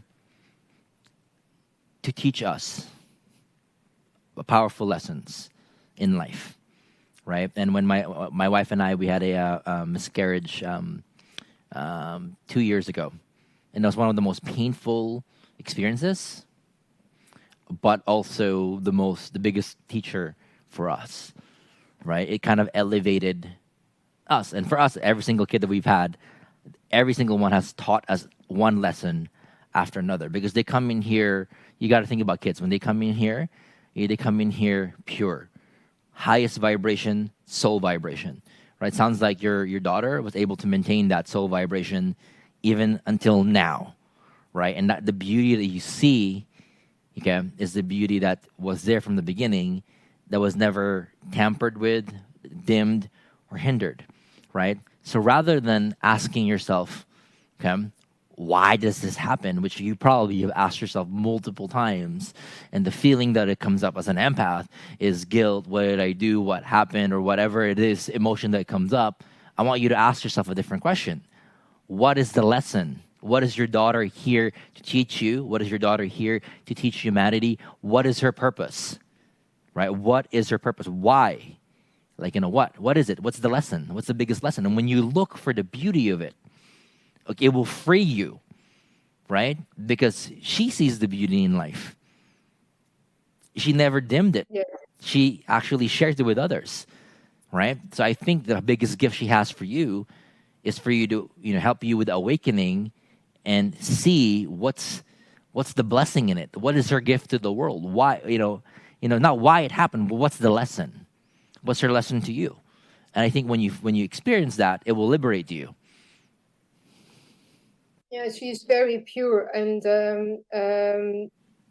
it's sometimes difficult to see because life can be difficult because people are disabled. For me, it's not disabled, but they put some things on it, like she's autistic, and she has when she sees things, it's in another way in the brain because her brain works it in another way. Yep.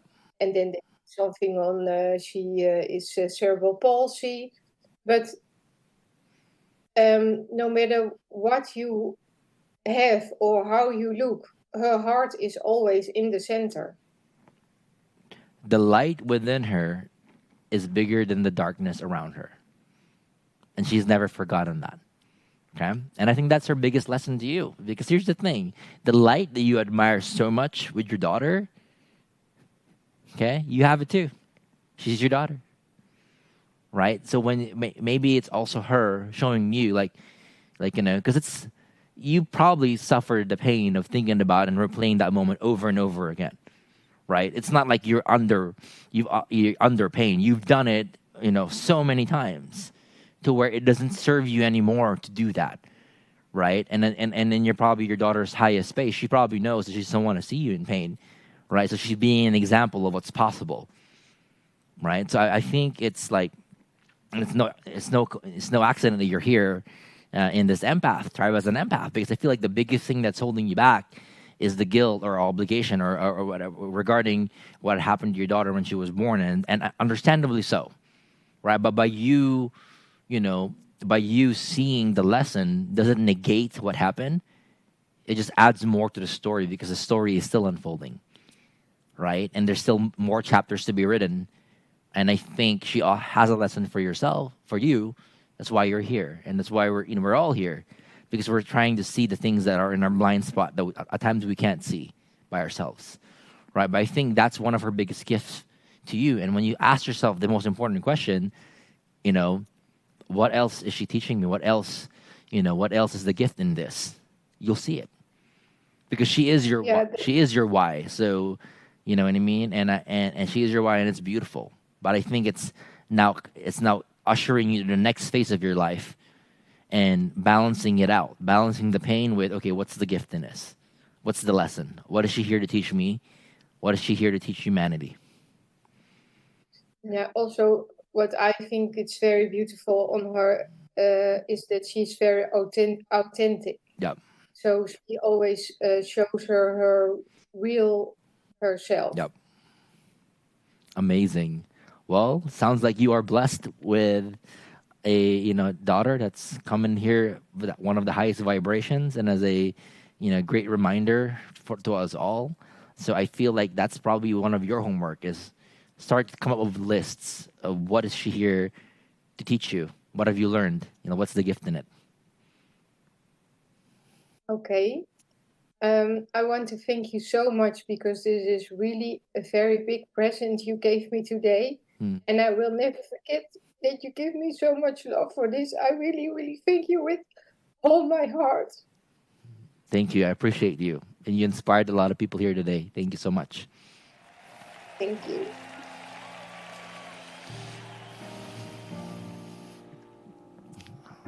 All right. Let's go with... Let's see here.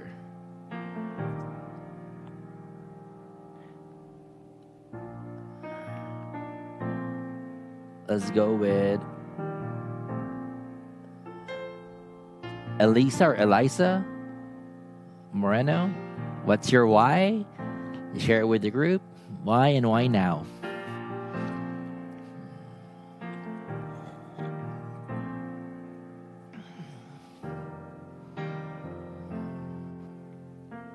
Okay. Hi. Can you hear me? Yes. I'm so excited. So number one is to become free. Okay. Be free of all this whatever blocks or whatever is holding me back. Now that I was listening to you, I was like, oh, perhaps there are many blocks there. So number one is to become free of all that and reach my full potential. Yep. So I can have the life of my dreams. And I recently joined your healing energy healing circle recently. Yes. And I just met you. The first time was on June 23rd. I had the first experience with you. And it was like, whoa, something happened. And I don't understand, but something happened. Yeah. And that was the impulse for me to join the energy healing circle, hoping that it was going to help me with that goal that I have, is to be free completely and thrive and have the life of my dreams. And so I want to know if that's going to help me. It's going to be a whole year with you. And that, because I do feel that there's like my whole life, I don't even know if I am an empath for sure, but like my whole life I felt a lot of emotional baggage, and I really want to get rid of it. Got it. Completely. And why now? Because now, it has to be now, if not when. And I'm not 18 years old anymore, and I from now on I want my life to shift completely. Yes. It has to. It's time. Wow. Well, first of all, I'm glad. I mean, you're quite new, June 23rd, so it just happened. And here's the thing: is when you're starting out, for me, the way I look at it is when the biggest thing that helped me when I was starting out was environment. Because as an empath, that's the biggest thing that affects us earlier on. Is we're not as strong yet. We're not in our power yet. We haven't solidified our vibrations. Our environment affects us a lot. So for me, at the very beginning, what really, really helped was getting myself in the right environment to where it didn't matter if I was motivated. It doesn't matter if I have good or bad days. The environment was steady. It was there. It was available. It moved me forward. It inspired me. There was accountability and all that stuff, right? So that was one of the things that I made sure earlier on that I had, because I just know that's the most important thing. Because when you're starting out and you're in your healing journey, motivating yourself and white knuckling it and go can only go so far, right? And when you stop doing that, most of the time, people, when they stop doing that, progress stops, because the only thing that they were relying on was themselves and their motivation and their will that day, right? Which is great to have, but it's not great to have all of it all on that. That's why I think the environment is important, because the environment, like this, if you think about it, right? When somebody is sharing their biggest thing and then they're getting celebrated in the chat, now they're getting celebrated in the chat for speaking their truth and opening their heart. The environment's helping them and they're getting feedback, and the environment is positive and it's supporting. Right, so environment does a lot of things. It speeds up the healing journey. So when you are starting out and you're like, you know what, I'm going to be in this container, for an entire year, you're making the right move in terms of, like, you don't know what's going to happen in a year, but what you do know is that you have the environment to where no matter what happens, the environment is supportive. It's there. It's pushing you. You're learning. You're growing. It's holding you accountable, and it's a force of positivity in your life, especially if, like me, when I started out, the environment was negative, right? Then you need something to balance it out, right? So that's probably one of the best things that you can do. And the thing with healing, I want to share with you, is you never know when it happens. I've seen people come in, and it's a day, it's a week, it's 2 weeks, it's 3 months, it's 6 months, it's 4.5 months in. Healing happens before you know it's going to happen. It's actually a non-event. When you heal as an empath and you become empowered and all those different things, you actually get shocked, because you're like, oh, la la la la. Oh, somebody comes in your life. Oh, abundance comes in. You're like, and you're still in denial, and it comes in, and somebody has to call you out, being like, look at your life now. You've got this, you've got that. And you're like, oh, well, I do. And you're still in denial. The thing is, the results as an empath when you're doing energy work, they happen before you're ready, and then your mind, it goes like, well, it might not last, but then after 6 months, you're like, okay, it's not going to last. After 2 years, you're like, maybe it's too early. And 5 years later, you're like, I guess it's kind of lasting. So what ends up happening is the mind is the last to click, right? So, but the results are there. So it's going to be kind of reverse. It's not like when you heal and when you become an empowered empath, all of a sudden confetti, pops up, everyone's celebrating. You're like, woo! It's a non-event. It's the complete opposite. You're going to miss it. You're not going to know what happened. Someone's going to call it out. You're going to look. You're going to be in denial. And then when time passes by, you're like, holy shoot, I am peaceful. I'm no longer anxious. I do have love in my life. I feel abundant. I feel good. And then your mind goes like, okay, I guess it's working, right? So it's kind of reverse. So you're not going to catch it. And it's going to be very, very little things that pile up. And it becomes one day you wake up and it's a big thing. But when you catch it the first time, pay attention to it, because it's a lot of times it's a non-event that you rarely catch. Yeah, because I feel my environment is not the best right now, like in my house with my family. I really want to get out. Yeah. But I want to also unblock abundance. Yeah. So I can do that. Sure. So there are two things. You can get out.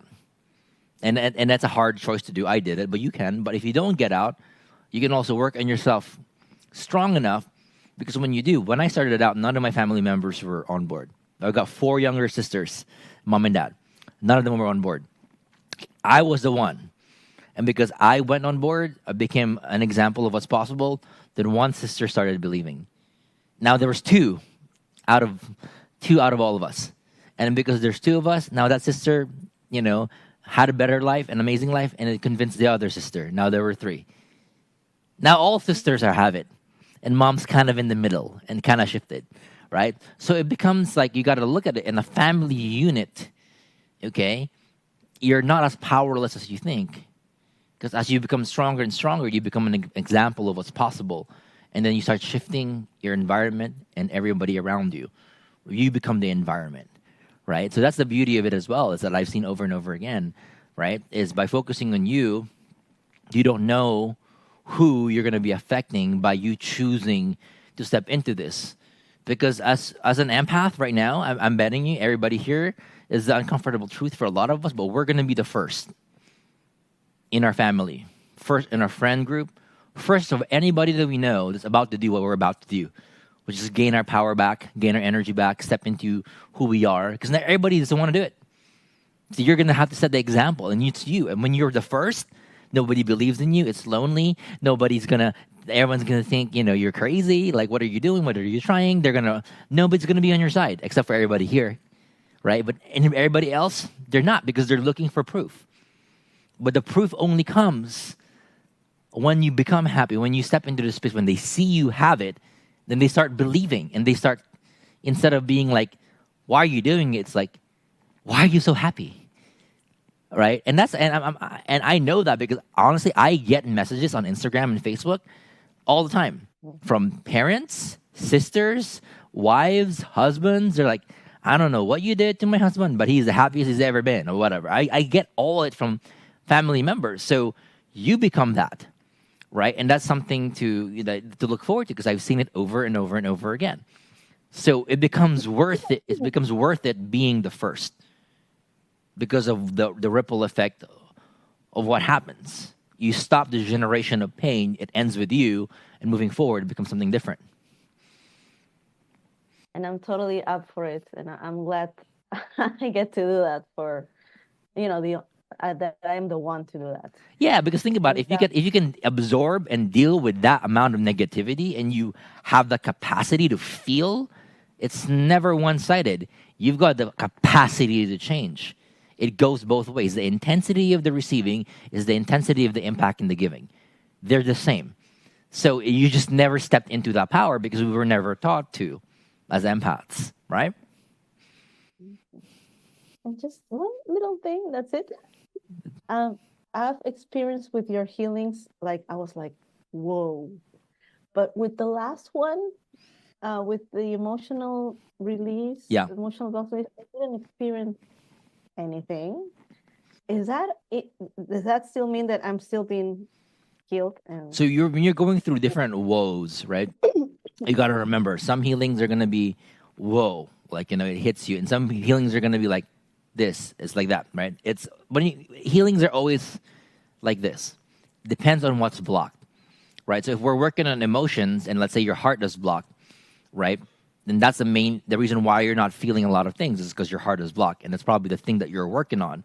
And then once that's unblocked, then the next healing should be a little bit more intense, because now your heart isn't as blocked. So it always depends on what's blocked. So when I'm doing a healing on somebody and they're like, Oliver, I can't see things. Everybody's able to see things, but I can't. Typically, their third eye is blocked.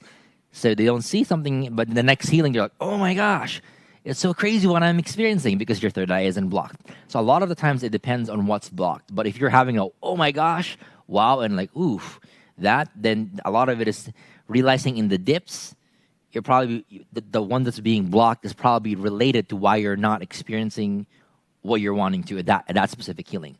But every healing is different. It's still happening, right? The healing and the release. Yes, correct. Okay. Thank you so much. I appreciate this. Of course. Thank you. All right. Let's see. Who else? Who else wants to share their why? Raise your hand. Let's go with...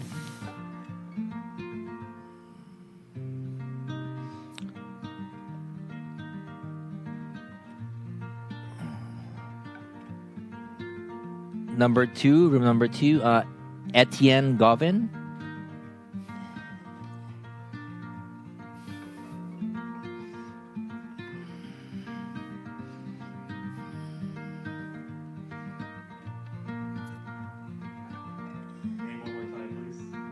Etienne, so Etienne.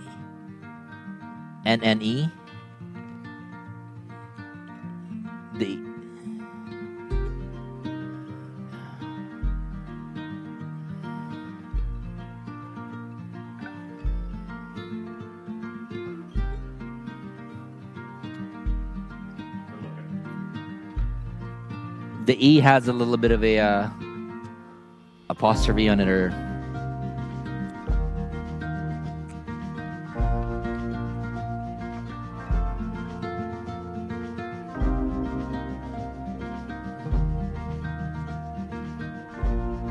all the chats here. Everybody's like, so much love and support. Gavin, so it's Gauvin.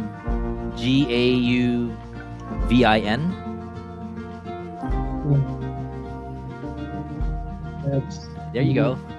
Hello. Oh, okay. Hi. I can't. My screen is small there. I'm having a difficulty seeing yours there. Sorry for that.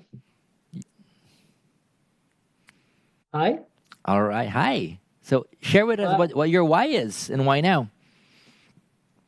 Okay, I can't. I see you in a small screen. Sorry, I can't. I'll do. Okay, so that's my why. You just made me realize that actually my biggest why would be for my kids, because I don't want to give them my blockages. I want to release everything that's holding me back right now, so that because they have the example right now as me not successful and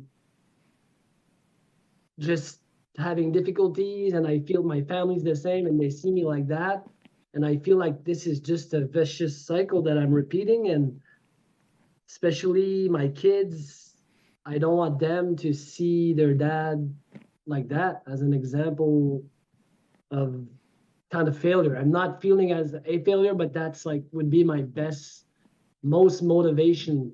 At first it was more like a big why, like helping humanity, because right now I'm trying to be a life coach and I'm not really doing that for a living because I'm not succeeding at it. But yeah, just maybe you just made me realize that that would be a more meaningful why for the moment. And I'm just, that's it. It's a beautiful why. And here's the thing, that was the same why that I had. And the whys can always evolve, right? For now, my why was like, the beginning, it was always, kids. And now it's still kids, it's still family. But it's also like, why is like, I want to be the best version of myself. So I'm able to, do more of my purpose and reach more people, and it shifts. So the why through different stages of life shifts. At the beginning is like, it can be, I want to avoid pain, and I don't want to experience it. So pain and not being, for me earlier on, my why, I'm talking about 20 years back, my why was I didn't want to be like my dad. Right. So that became the biggest fuel in starting businesses and growing businesses and selling businesses that I had. My biggest fuel to succeed was I don't want to be like my dad. My dad, in my mind, failed a lot of different areas. I don't want to be a failure. I don't want to be like him. I want to be better. And that fueled me till I became a father, and I understood what it was like to be a father. And it built compassion for my dad. And now instead of having, this hatred or this pain, it was replaced with love. And I had to figure out a different fuel, because I was no longer fueled by that, by getting away from pain. I had to be fuel for something different. It took me a while to get that fuel. And then when I got it, I was like, okay, I'm doing it for my kids. I'm doing it for others. So I'm figuring out what this new fuel is going to look like. So fuel can change. Fuel can evolve. And that's okay, right? The biggest thing is you're using the fuel right now that works for you, that moves you, because that's the one that works right now. And it might change in a month from now, a year from now, but you'll never know the version of yourself that you're gonna become. But the best thing you can do, right? Like, that's probably for me. It's like, I love it when parents are like that. Like, I want to work on myself so I don't pass it on. For me, it's such a good motivator as well. And you know what? Without fuel, you're not gonna pass it on, right? Because your intention is so pure and you're doing the work. Right, to where you're going to pass on the things that are good. That there is growth, there's possibility. You can grow, you can shift. Life gets better. You're resilient, right? You can learn things. Everything is like everything in life. There's there's always the next level, and and when you put your heart into it, and your vibration is right, you can have it. Like you're teaching all the right principles. So that's amazing. Yeah. Would you say that just by having that fuel, that this in itself will release a lot of energy blockages? The fuel definitely will help you make the decisions that are hard, and those decisions release the blockages. Because if the blockage is like be seen as a life coach, be seen, Yeah. right? You know, Yeah. and you're like, oh shit, I don't want to do a video. I don't want to go to this conference. I don't want to say yes to this or whatever. I want to stay in my bubble. Oh, why are my kids? Do they want to see me not living in my full potential? Okay, no, then I'm going to do it. So the why fuels you through the things that are a little bit tough to do because your mind's trying to protect you. That's where the fuel comes in, is making decisions to do the things that are hard or the things you want to push off, but you know you need to do. The fuel makes it to where you do it, and you do it, and you do it now. Okay. All right. I just I feel like I want to release all those blockages right away. Work on myself. I don't know. Well, I'll learn from you there. I thank you. Thank you so much. Thank you for sharing. Thank you.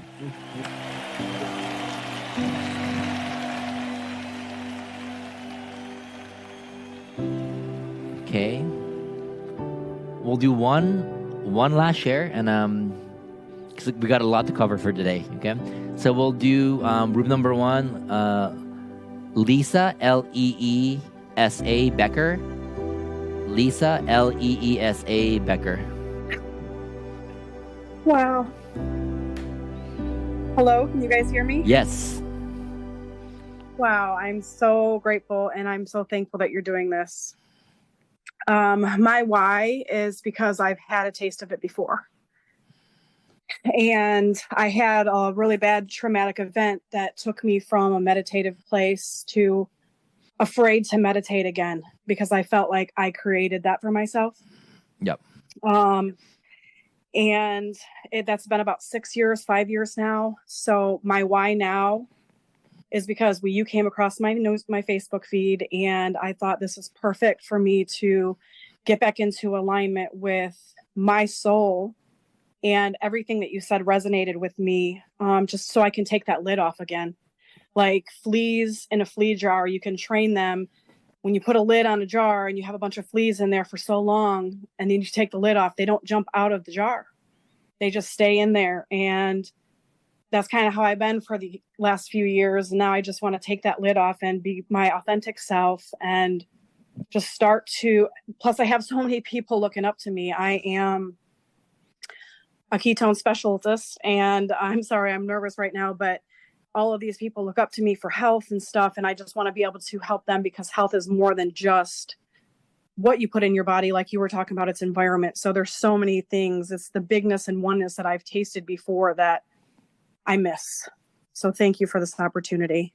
Yeah, and that's one of the things where you're like, you've experienced what it's like, and I've done this in the past. I experienced how great it can be, right? Or how sometimes when you're there, you're not ready for the things that come up. You're like, ooh, that was unexpected. Then you take a break, but you realize what it can be. Because a lot of times I've had people come, and you're like, hey, I was peaceful, I was one, I had this, I had all that, and it's not there anymore. And you experience what life is like without it. You experience the polarity of it, right? And the difference. So now you're wanting that. And I feel like totally normal. Because sometimes we do take a pit stop, take a little bit of a break, live our human self, then realize, ooh, okay, now people are looking up to me. Now people are now there's a reason why. There's an urgency. And you know what? Let me do it again, right? And this time, learn the skills so I can predictably access those higher vibrations and states and stay in there often and not deviate, because life is so different when you're there.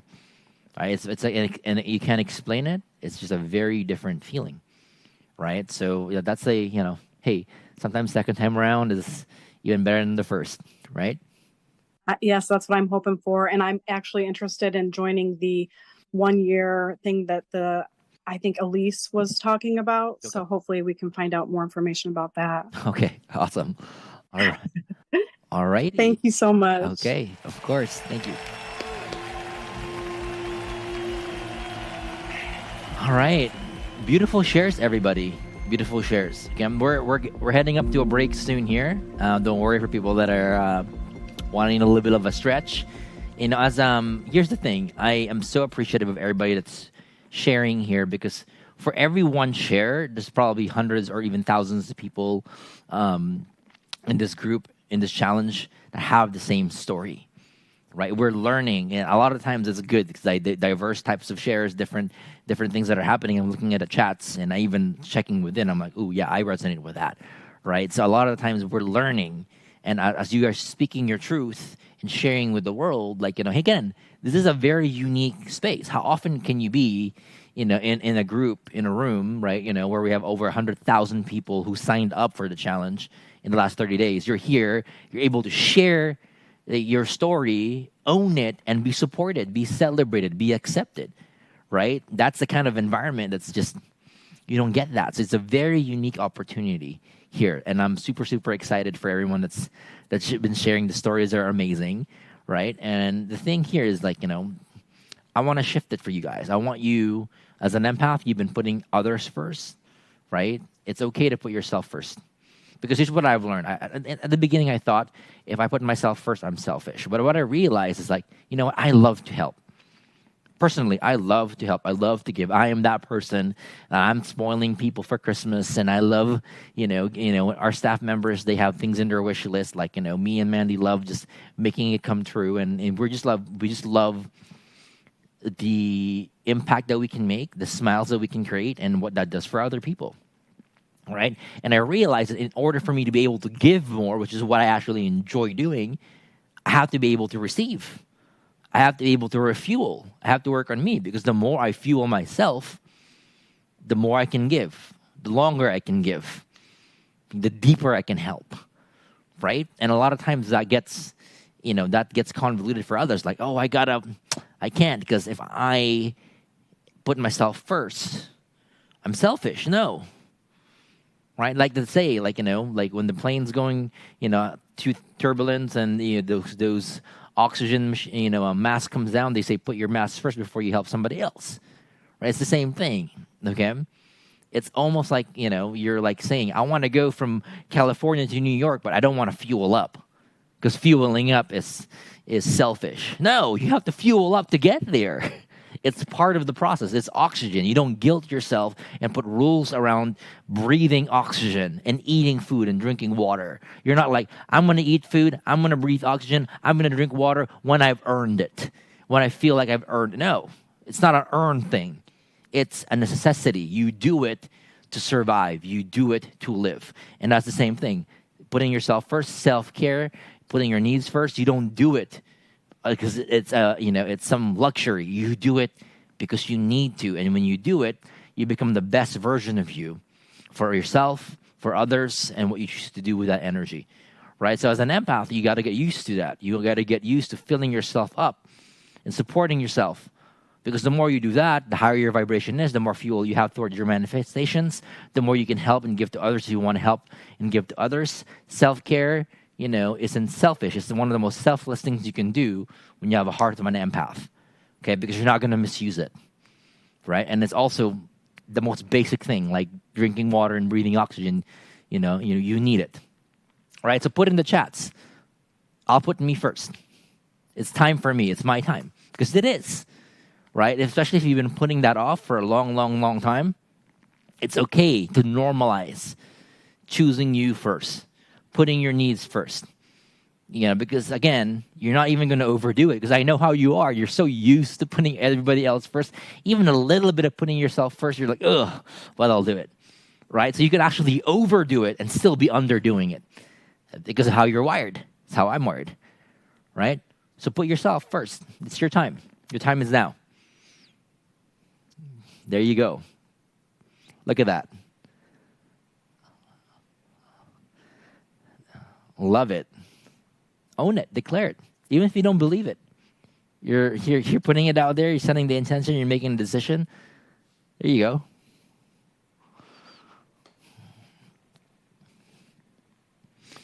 Awesome. All right. So decisions, as you know, will change your life. Okay? My decision to get the healing changed my life when I first had that healing. My decisions to learn the steps empowered me and changed everything. Right? So decisions change everything. And hopefully you guys have gotten a lot of value here. Right? I mean, we're like literally halfway through this free 3-day program, right? And my goal was to give so much more here in a free program than there would be in any other paid program. That's my intention. And we're halfway done. There's more. There's more to today. There's more till tomorrow. There's a lot more techniques to go over, right? And this is just the tip of the iceberg. So if this is helpful for you guys and you've been curious and you're like, I want Oliver, is there more? I want to experience a healing or whatever, and I want to see what it's like. I want to invite you. I have an upcoming healing day experience, okay, where we get to go deep. It's like a full day, 8 to 12 hours a day of healing. And all I'm doing is I'm doing healing and removing the biggest blocks you have, whether it's generational, gestational, environmental, life events, whatever it doesn't matter because it's all in the body. Okay, it's one of the most powerful experiences you can ever have because I remove the biggest blocks holding you back in life. Okay, so if you're interested, okay, I want to invite you. I'm going to play a trailer here so you can see what it's like, and if it resonates, hopefully you can join us in there.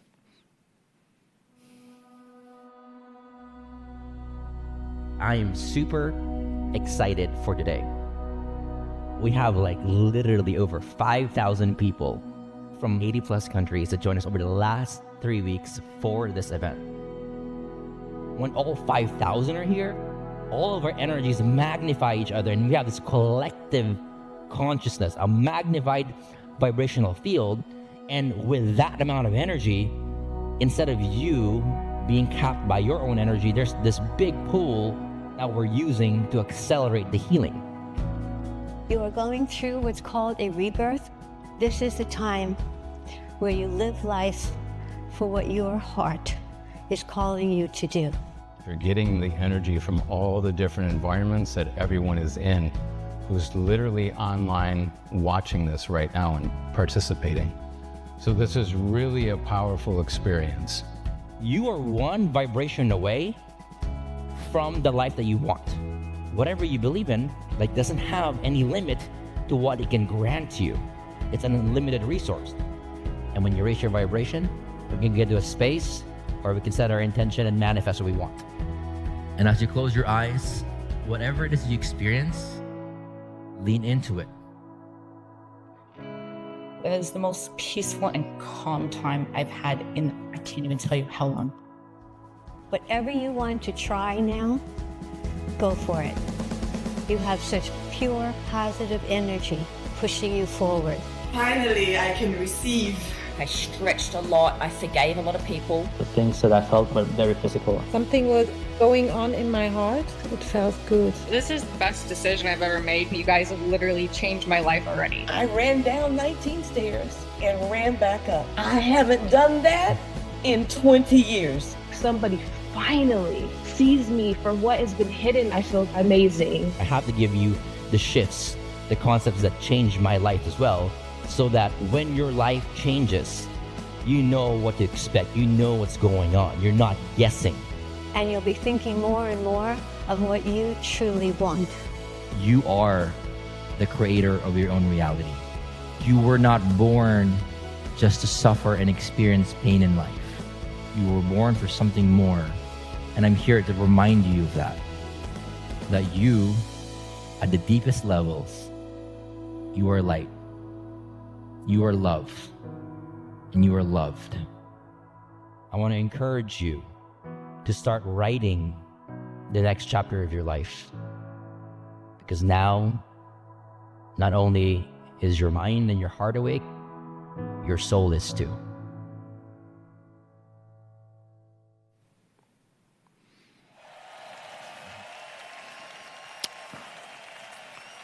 All right. So we're going to be heading out on a break soon. Part 2 of the day. When we go back, we're going to do a powerful exercise on how to protect your energy. So you want to stay for that. But for people that are asking and they're curious, right? So that's a one-day healing experience, and it's amazing. It's what I do to release the biggest block that people have. Because a lot of times when I see people that don't live or experience the life that they want, right? They're not in the right vibration, the highest vibration. And typically there's one or two big blocks that's lowering their vibration. And no matter what they do, they can't move forward. So for me, the one-day healing experience, okay, I do that because it is the fast track to whatever is holding you down, vibrationally, whatever that big block is, whether you know it or you can't see it, we address it in the one-day healing experience, right? So that's part of it. Okay, and then the second thing is after the healing experience, because there's the thing, is I wanted to create something that kind of mimicked what worked for me. So for me, what changed my life is I got a healing, changed my entire life abundance-wise. Okay, and then I was like, you know what? This is amazing. I want to figure out how to do this myself. So I learned the tools, and then the second healing that I did was the one that when I went to Sedona, I did the healing of myself, and then my wife showed up. My soulmate showed up several days afterwards, right? So I wanted to kind of mimic that experience of like, hey, at the very beginning as an empath, a lot of times when I felt like I was drowning, all I really needed was a lifesaver to pull me up so I could like breathe and not worry about it, right? And then once I was there, I was able to learn the techniques, but it was hard at the beginning to learn it when I myself was just doing this and trying to survive the entire time, right? So the way I did it was I wanted to create something where let me do a one-day healing, right? And give that as an experience so that anybody that needs, just like break, that lifesaver so that they can just get out of that space that they've been in over and over and over again that they can't break through. The healing day does that. But then, I want to give you the fish, but I also want to teach you how to do it, right? Because I want to empower you, because this is all about being an empowered empath. So what's all about? It's having the tools, right? And a lot of times when people when I work with people for whether it's an event, 6 months, a year, whatever it is, they go out there to do their thing, and they do things, that without me, they can do it because they have the tools. And that's what it's all about, is living in a world where everybody's empowered, everybody's in their power, everybody's, thriving and in their purpose, speaking their truth, doing what they're here to do. And the power is back with you because you have it within you. And my goal is just to be able to activate, ignite, show you, for you to step into it so that you can be in a space, where you can finally thrive, right? So the next part, after the one-day healing, I decided to, create another program called, 3 days to become your own healer, okay? And it's designed to teach you how to do what I do, everything. So you can, not only, protect yourself, which you're going to learn today, but how do you, those deeply rooted blocks that are in their generationally, gestationally environment, how can you do it on yourself whenever it comes up, whenever you need to? You have the tools, you can do it yourself. What I learned, it's nothing that special in terms of I've taught thousands of people from all over the world how to do it. It's a system, and I want to teach you how to do it. It's designed to replicate what worked for me to heal yourself and become your own healer. Okay, because in the reality, at the very beginning, I said it. You're an empath an empath, in my mind, is an unrealized healer. And when I say healer, people think, oh, I don't want to go ahead and heal, other people. I just want to heal me. That's what it is. As a healer, you have a choice. You can heal others, or you can just heal yourself. And when I started out as a healer, I only did healings on myself because I didn't have the bandwidth to do it for other people. I needed to work on myself first, right? So those are the tools, Empath, teaching you how to protect yourself, and then you become a healer. So that's why I created the accelerated healing experience. And what it is I know how powerful events like these are. So I put together a series of events that are designed to take you from where you are now, okay, to where you want to be. Okay? Releasing every single block in the way so you can experience what a high vibration is like. And in that high vibration, you're protected. You're manifesting faster. You're experiencing peace, calm, freedom, right? And you're experiencing everything that you want long enough to where that becomes your reality. It becomes what you're used to. And with the environment that's supportive to where it's positive, right? Because a lot of times when you're doing this kind of work, people are you still have the stigma of What's wrong with you? Why do you have to do this? Like, people are like, it's not that celebrated to do this kind of work and to do it quick and to do it fast. People think if you're doing it fast, you're bypassing, versus like, that's just the way healing is supposed to be. So for me, I wanted to create a program to where we have positive people, positive environment. Everybody can grow fast, can heal fast, can enjoy being in high vibration. Okay, and you become an example for what's possible for others or for yourself, right? And why this? Why now? For some of you, because you've lived a life as an empath long enough to where you're like, there's got to be something more to life than this. I want to get to the next chapter of life. There's got to be something else, right? So this is what the accelerated healing experience is about. It's for people that are just like, you know what? I want it. I want to do it. I want to do it this year. I want my life to change in the next 30 to 60 days. I want to do it fast. I don't want to wait a lifetime. This is what it's about. Okay, so I have a challenge-only offer. So this offer is only for folks that are here in this challenge. Okay, one is you get the Healing Day experience with me. Like, I have one actually coming up this Saturday. It's fast, right? July 27th. You get the Healing Day, and it's one full day. The video that you saw, it's from the Healing Day. I've done this so many times. I mean, so many lives have changed, and we go all in. Yeah, it's a little bit of a longer day, 8 to 12 hours a day. That day, but we're going, when you're working on releasing the biggest blocks that have been there since childhood or even generational, gestational, like a day is like, it's a pretty fast time to do that, right? So you're getting the Healing Day experience, okay, and you're also getting a Healing Day VIP access. I'm throwing it in there. That means you're going to get part of the Zoom like here, to where you're able to ask questions and do the. I have special Q&A sessions for the VIP folks, so I'm just automatically throwing the upgrade over here, okay? And it also comes with a 3-day to unblock your energy and unlock an unlimited abundance experience. And this is the one where I'm teaching you how to become your own healer, and that's going to be happening next month. Because again, I don't want to have any spaces, a lot of space in between. I want momentum to be there. Because the closer that we do it together, the more the momentum builds, and the more the momentum builds, the faster you get there. So I'm throwing in the 3-day unblock your energy and unlock unlimited abundance, because you're learning how to become your own healer. So you're learning the tools, the skills, how to do exactly what I do. So anytime you have a block, you can identify where the block is. You can have the practice. You can remove it yourself, right? And you can feel empowered by having the skills. That's what that entire event is about. And I'm also throwing in VIP access. So I'm automatically going to be upgrading you to the VIP access for that event as well. Okay, when you join in there, that means, again, like those 3 days, you're going to have multiple opportunities to ask questions with the VIP Zoom that we're going to be doing. Okay, and then we're also going to have, and I wanted to make sure you're supported before and after we start, right? Because a lot of the times, like, it's you go through the biggest transformation of your entire life. Right, and I don't take that lightly at all. I know what it takes. I know the courage that it takes, and the decision that that you guys make. So I want to make sure to support you. So you get a pre-momentum workshop that I do before the Healing Day, because that's when everything changes. So I want to make sure you're prepared. You're prepared. You've got the resources. You're supported mentally, emotionally, spiritually. So we have a pre-momentum workshop happening before the one-day healing experience. Okay, and then also the post-momentum workshop.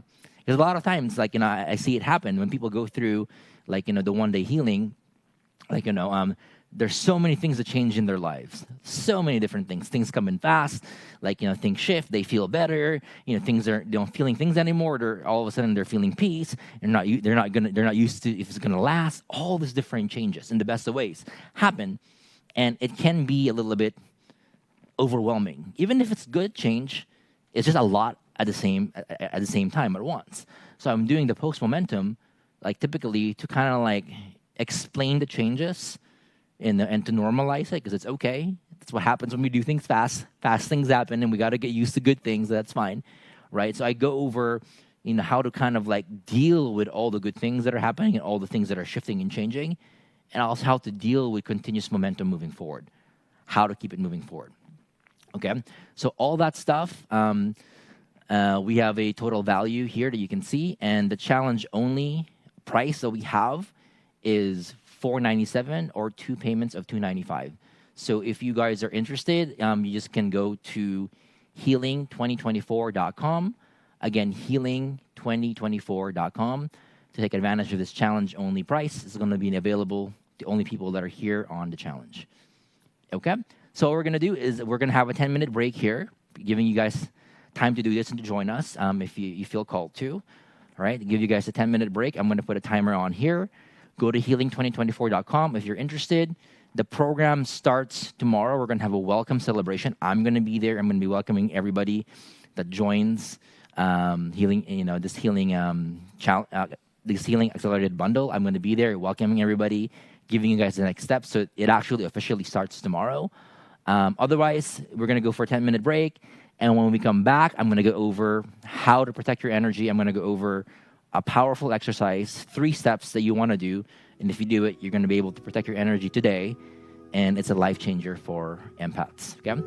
So that's about it. If you're interested, join me now. I'll see you in 10 minutes.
you've had some pain.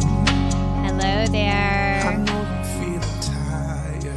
Hello, empaths. Welcome back in after our break. I hope you had just a few minutes to take your bathroom breaks, get something to eat, get a snack, get a drink, and just get yourself comfortable.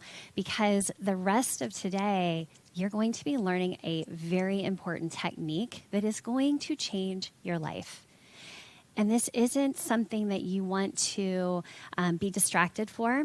This isn't something that you want your mind taking over and getting in the way of. Because remember, Oliver says the mind's often the last thing to jump on board to agree with, right? To agree with the healing process. And so in this time, as much as I love to do a good dance party, and I'm sure we will do that at some point before the weekend is over, I want to allow you this time before the spiritual activator comes back to really integrate and ground in, solidify everything that you've learned in this day and a half so far.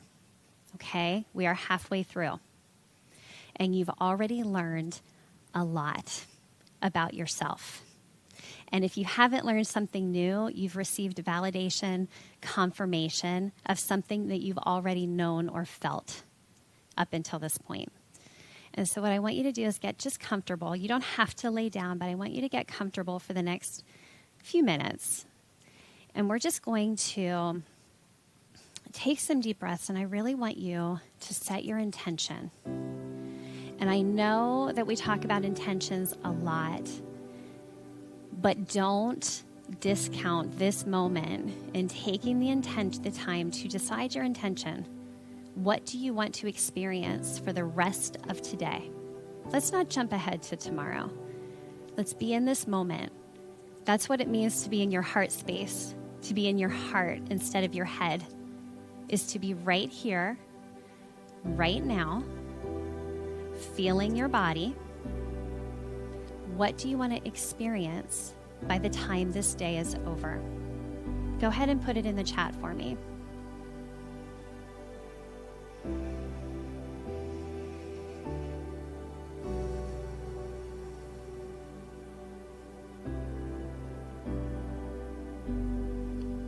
Light, free, peace, clarity, joy, confidence, freedom, higher vibration, assurance, how to protect, release, calmness. Remember, healing can be a non-event. It's the decision, the intention to heal. It's the intention to feel these things and experience the peace, the clarity, the calmness. So together, around the world, you and I are going to take a couple deep breaths. Go ahead and close your eyes.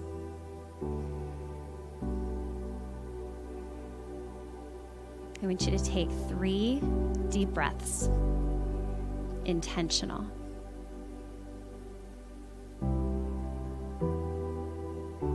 Breathe in your intention. I want to feel.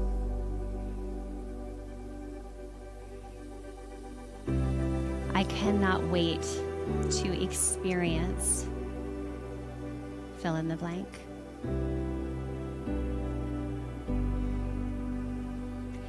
After today, I will feel.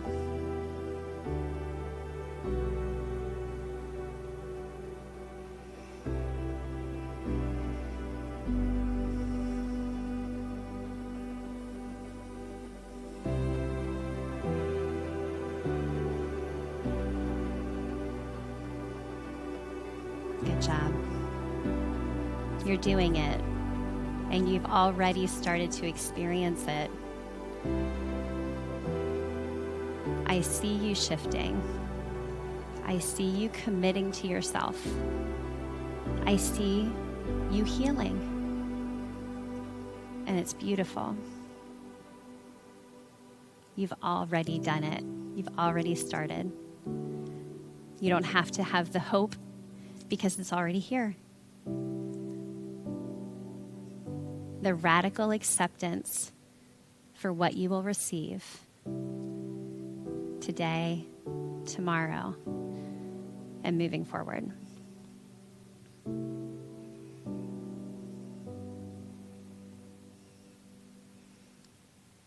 So, before we bring Oliver out, a couple more deep breaths. Write down that intention. It's one more step. I know you put it in the chat. I know you said it to yourself.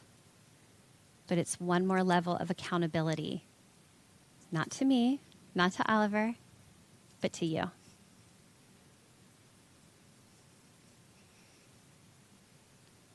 And team, if we can just have maybe just a minute for them to write that down, maybe some music. Beautiful.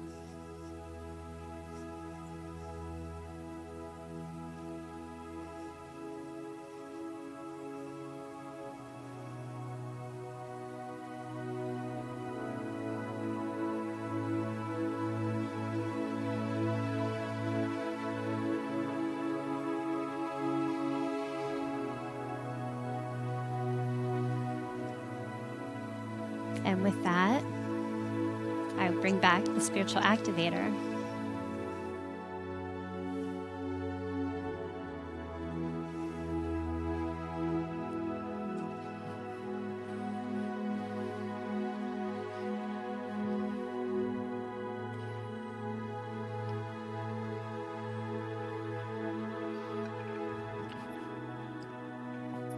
All right.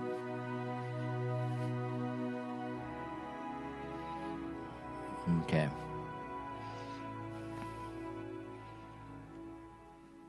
You guys can see me and hear me do this real quick.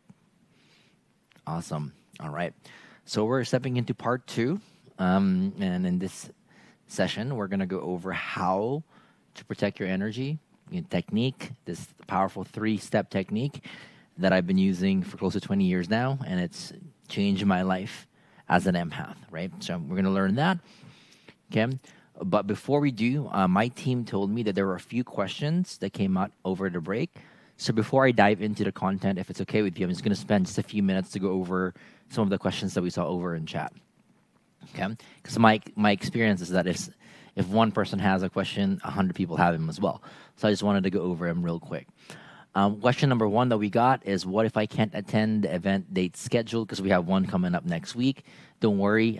Like the Healing Day experience, we've got other dates that we have this year as well, right? So the special offer that I have for the challenge today is, if you take advantage of that offer, only offer, then whatever date suits you, you guys can go to that date, right? And once you purchase, just email support, and we can move your date to one of the other dates this year if the date is an issue. Because for some, I realized you want to do one as quick as possible, this upcoming Saturday. But if it's something is planned, then I want that we have all other events that we have with other dates that you guys can take advantage of as well. But the special offer will apply to any date that you guys choose to do in the future.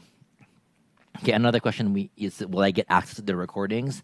Yes, so when you join the challenge offer, you're automatically upgraded to the VIP. And as a VIP, you get, all events and workshops, they're recorded in our members hub. So if you can't make it, you got the recordings. And then if you also can't make the Healing Day, no worries. I have everybody's, I know people think I'm crazy, but it's everybody's name is on an Excel sheet. So when I'm doing the healing, I'm looking over and sending healing to everybody's names. So whether or not you're attending live or in person, right? Or you're watching the replay, you're getting the healing as well. Okay, so that's about it for those questions. Now let's go over protecting your energy, right? So again, when it comes to concepts, I want to share that concepts evolve through time, right? So as an empath, when you're starting your journey, okay, you are obviously protecting your energy, but that's not what you want to do long term. At the very beginning, you're protecting it, and you're doing that because you want to know what it feels like to not take on everybody's energy and what it feels like to just experience your own authentic energy, right? But as you start doing more of the work, and you experience the healing, and you release the blocks, and your vibration elevates, your vibration then becomes your protection. Okay? And staying in high vibration, leads, to you experiencing the highest vibrational version of yourself. Like your soul identity, your soul vibration, that's the highest that you can experience. So your vibration becomes your protection. And I'll give you an example. This is an analogy that I love to use a lot. Right? Let's say you are on a bike or you're running, right? In a street, you're on a bike or you're running, and somebody wanted to throw an orange at you. They can see you. You're biking, you're running. They can see you. They can throw the orange at you. They can affect you. They can affect you because you're in the same level playing field. They can see you. They can affect you. Throw an orange. You get hit with it, right? Now, the next level is you get on a plane. You get on a plane. Plane takes off. What's going to end up happening is you are going to reach a certain altitude to where that person can still see you. You might even see them, or you might not even be looking, so you don't even see them. But they can see you, and they can throw that orange. It doesn't matter it doesn't matter if they're the strongest person in the world. It doesn't matter if they've got the world record for throwing the orange the farthest. It doesn't matter. All that's irrelevant because it's going to reach a certain altitude to where they're going to throw that, and it's not going to hit. They're going to be frustrated that it's not hitting. The person on the plane won't even know that someone tried to throw an orange at them. They won't even know, right? So it becomes one-sided to where it's like the frustration stays with one person, and you at a plane at a higher vibration don't get affected, okay? And then there's the ultimate vibration to where the plane goes a little bit higher, right? And when it does, you can't see it anymore. 30, 40,000 feet high, you can't see it with the naked eye. The person down there doesn't even know there's a plane. The person on the plane doesn't even know there's a person down there. Nothing. Therefore, they can't even throw an orange because there's nothing that they can see. It's not even the same reality.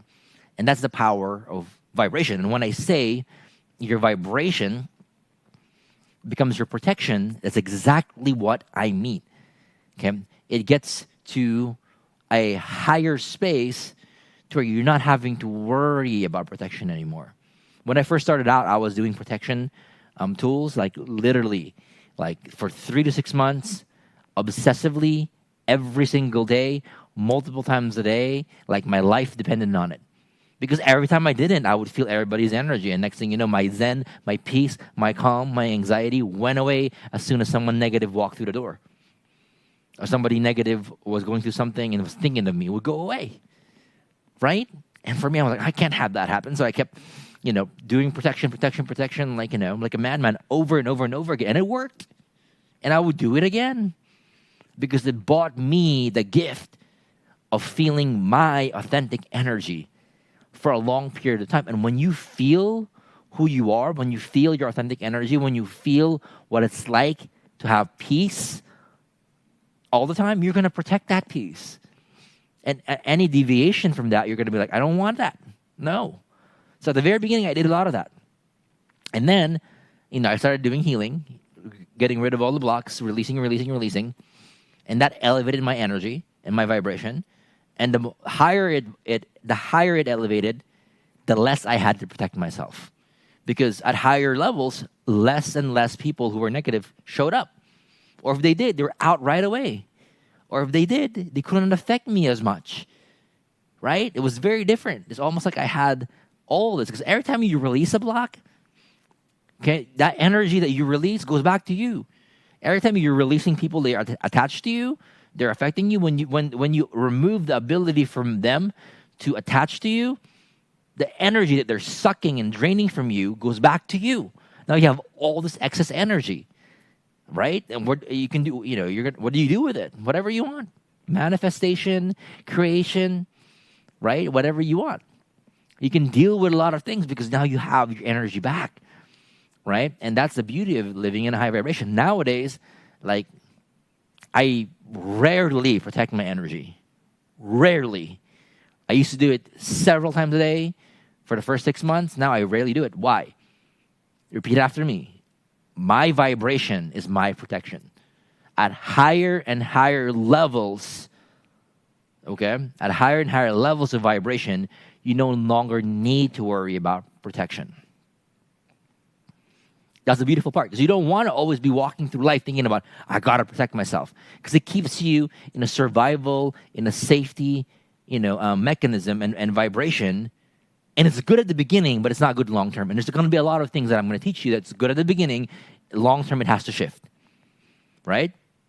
Kind of like the way we protect ourselves. At the beginning, when you're closing your heart and you're hiding to protect yourself, great at the beginning. When you have no tools, at higher and higher levels, it becomes an issue. So as we evolve, as we shift, as we elevate, as we grow, sometimes the things that worked at the beginning have to shift, okay, to adapt and to adjust to the reality that we're experiencing. But it gets better, right? It just keeps getting better. So another thing is energetic cords. I talked about this. Okay, energetic cords, okay, is like literally if somebody is thinking about you intensely, or you're thinking about them intensely, next thing you know, you're feeling what they're feeling. It's because there's energetic cords, invisible cords that attach from them to you or you to them. And when those cords are attached, which I talked about yesterday, it's a free flow of information. That's what it is, right? So let's say, a friend of yours is thinking about you intensely, and because they're thinking about you, next thing you know, they're popping up in your head, and I used that example yesterday. You're going about your day, someone pops in your head, that's kind of random. You're dreaming about them, their name pops on, it just come up in your head. Next thing you know, they're calling you. You see them, they text you, they email you, they're there, and the popping in your head happened before they showed up, because that's probably the moment to where the cords attached. They were thinking about you. They were thinking about you intensely, with intense emotion. It pops into your head because the cords attach. And when cords attach, it's a free flow, back and forth of information. Back and forth. Thoughts, emotions, problems, fears, body pain, depending on how in tune or open you are. Back and forth, back and forth. So you're picking it up. So energetic cords, that's one person can drain you, but it doesn't stop us one. As an empath, you might have 10, 20, 30 who at any given day attached to you, right? Or more or less, right? To where you have no energy left for you because it's always being drained and given to other people. That's why when you protect your energy, right? So today we're going to go over protecting your energy. Tomorrow we're going to go over, how to release and clear your energy a little bit, right? What ends up happening is when you combine both of them, right? Next thing you know, the energy that's being taken from you no longer leaves you. It stays with you. Now you have full energy. Now you're not drained. Now you can use whatever you can use it. You can use that for whatever you desire in life, and that's the goal at the very beginning. Is how do you retain your energy, right? And protecting your energy at the very beginning does exactly that. Now, I want to go over this concept called layering. Okay, because we're going to be doing layering as I go over how to protect your energy. And the reason why I like layering is because I like things to be the most effective and the most impactful as they possibly can, right? And when you're layering, the way I look at it is each individual layer can work on its own, right? This can work on its own, this can work on its own, this can work on its own. But if you do them all together, you make it impossible for you to fail. You make it to where it has to work, and it's impactful because you're layering different things. So each layer can work, but a combination of all three or more makes it work all the time, every single time. And that's why I love the principle of layering, right? And it makes it to where what you want to experience, instead of it being like, I might experience it, it becomes, it's inevitable for me to experience it. I will experience it. It's going to happen, okay? And that's the power of layering, right? So we're going to go over this protection exercise, okay? And this protection exercise is going to have 3 layers, right? Intention is one of them. And don't worry, I'm going to go over them really quick logically. And then we're going to and then we're going to bring you into the experience so we can actually do it all together.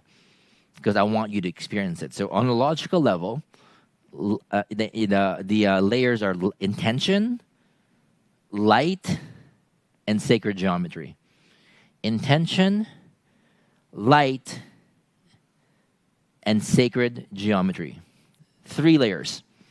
Okay? So intention, like I talked about yesterday, the power of intention, like power of prayer. You intend it, so it is. And how many of you all here have had that before, to where you pray, you set an intention, you become decisive, and whenever you think about it, you pray, you say it, it happened one way or another at one time in your life, right? Intention works. Look at all the hands over here. You can even comment below. Okay, intention works, right? So in itself, it works. Then you have light. What is light? For me, light is a vehicle for transferring energy from one area to another. Sound is as well. We're not talking about sound today, but it's also a vehicle. Light can bring energy from where it's coming from to where it's going. Energy travels, and what happens with energy? You know, energy is rich in information, rich with data. Energy has thoughts, beliefs, emotions, things, on the physical level. It can bring. It is rich with information. So light is one of the things that I like to use when it comes to transferring powerful energy from wherever the source is to where I am. Okay, and what's sacred geometry? Okay, sacred geometry, I love it. I've been a big believer of sacred geometry for close to 20 years now. And sacred geometry, a lot of people call it the language of God, right? Language of the universe. Why is that? It's everywhere. It's outside of you. It's inside of you. Outside of you, you look at it.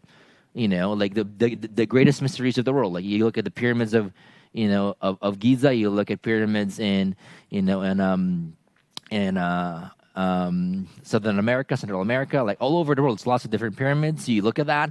You look at the seashells. Like you look at spirals in nature. You look at sacred. Like all you have to do is Google sacred geometry in nature, and you're gonna see it's in plants, it's in trees, it's in the shapes of things in the ocean. It's everywhere around us.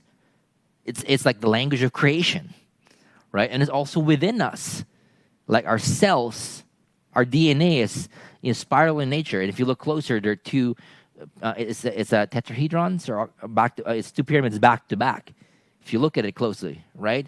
And our cells, spherical in nature. Like if you look at it, sacred geometry is outside of us. It's within us. It's the language of creation. Therefore, we respond to sacred geometry a lot because we're made of it. Okay, so sacred geometry has different uses. Right, it can amplify energy, it can hold energy, it can project energy, but for the purpose of protection, it can hold things in place for a long period of time, meaning protection. Right, so I like using it because sacred geometry can hold energy. Okay, it's very, very powerful, and people would think, oh well, it's all in my mind, but there's a lot of scientific studies of how to use pyramids for healing and sacred geometry for healing. Right, I mean there were studies that they had in a burn ward. I think it was in Canada, to where there were burn patients, and they put some of the burn patients underneath a pyramid, and the ones underneath the pyramid healed faster than the ones that weren't underneath the pyramid. Right, they have studies, to where they had brine shrimp, right, and they had one set of brine shrimp underneath the pyramid, and another set of brine shrimp not under a pyramid, and the ones underneath the pyramid lived longer than the ones that aren't, right? And the same thing, where you hear all these things of like people putting produce and vegetables underneath the pyramid because they stay fresher longer, and that you have apples that you bring into the pyramid of Egypt, and they kind of like oxidize slower underneath the pyramid. Why is that? Because pyramids as well, anything underneath the pyramid, which is one of the sacred geometries we're going to go over today, keeps everything underneath it in status quo, protected, unaffected by anything external, right?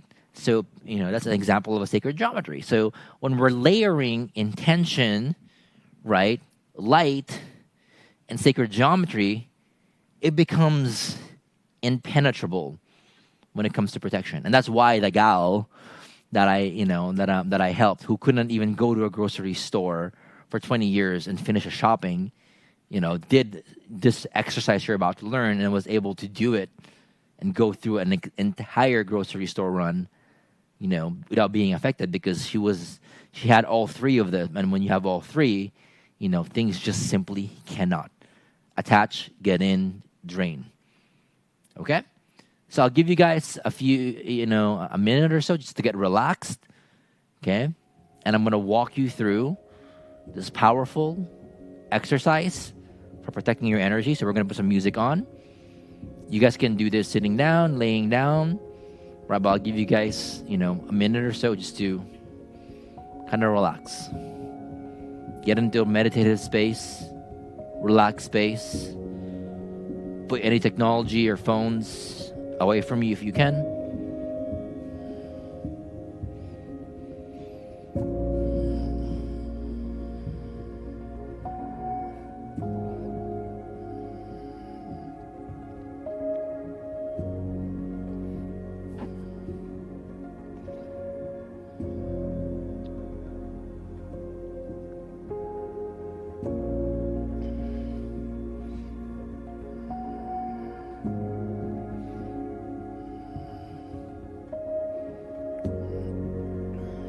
Okay. So close your eyes. Take some deep breaths.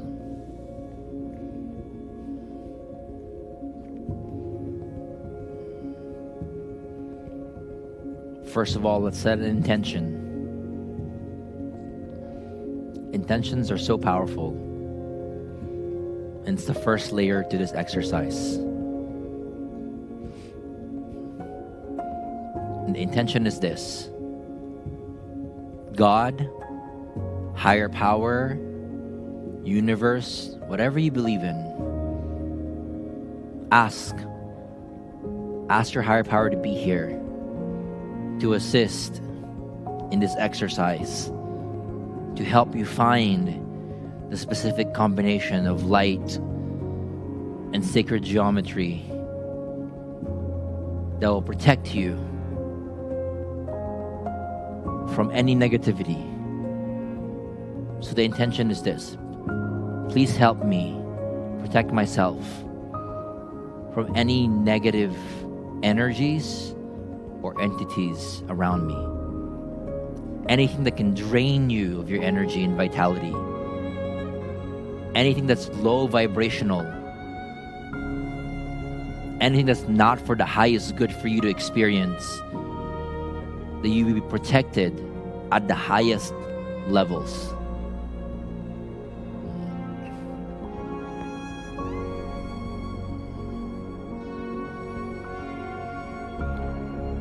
Now, second step, we're going to go with light. So imagine we're going to use different types of light. For the first exercise, I want you to imagine a bright, pure white light coming down from the heavens. As it comes down, it goes down, touches the top of your head, and fills your entire body up. It is pure, divine, white light. Some of you guys, you might visualize this. You might see it. For some, you might even hear it happening. For some, you might just feel it. You're feeling it happening. And for some of you, as you intend it, as you declare it, it just happens. But I want you to notice how this light feels. How does it feel? White light, how does it feel in your body?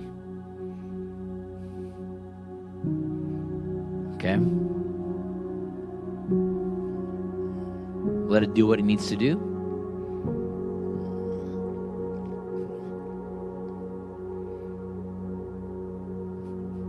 Now when you're done, let's try something different. Let's try purple light. Imagine a powerful, divine, purple light coming down from the heavens, filling your entire body up with purple. Head to toe, entire body up. How do you feel? What's different? Notice the difference between purple and white. What's different?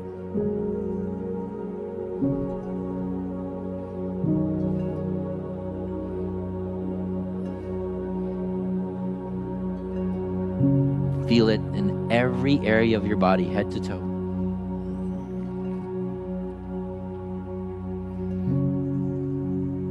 When you're done with this, next, let's try it out with gold.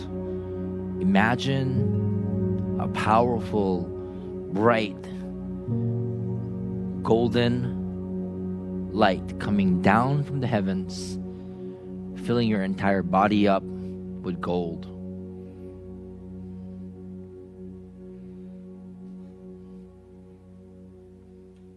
Head to toe.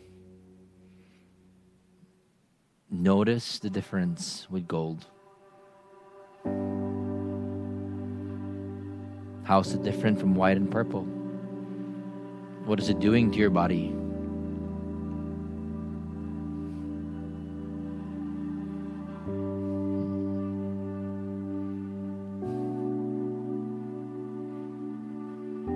Okay. Now, we'll freestyle a little bit. This time, the last color I want you to try is the first color that pops into your head. Whatever that is, don't judge it, try it. Imagine that color coming down from the heavens, filling you up from head to toe. And I want you to fully feel that experience. What's different? How does it feel?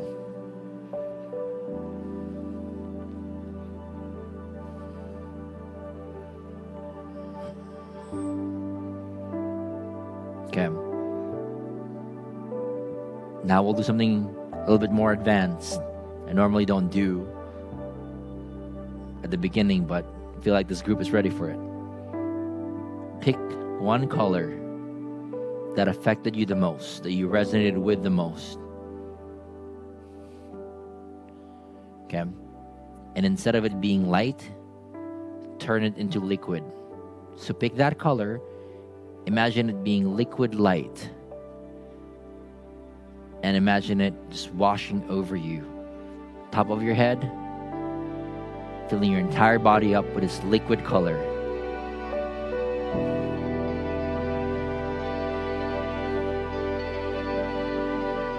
Head to toe.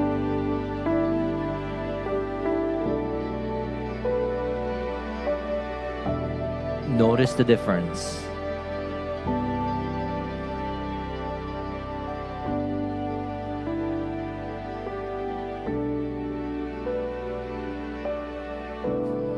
Okay. Now pay attention to the color that you like the most, right? Now, we're going to add the third layer in, which is sacred geometry. So imagine a sphere, a bubble. You're inside this bubble. This bubble can be as big as you want or as small and cozy as you want. But imagine yourself inside this bubble of protection. Now, when you're in this bubble, imagine the color that resonated with you the most, that you liked the most. Imagine it coming down from the sky, from the heavens, filling this entire bubble up with that color of protection. Outside and within, filling it entirely. And when it's filled up, I want you just to notice the feeling you have. How do you feel?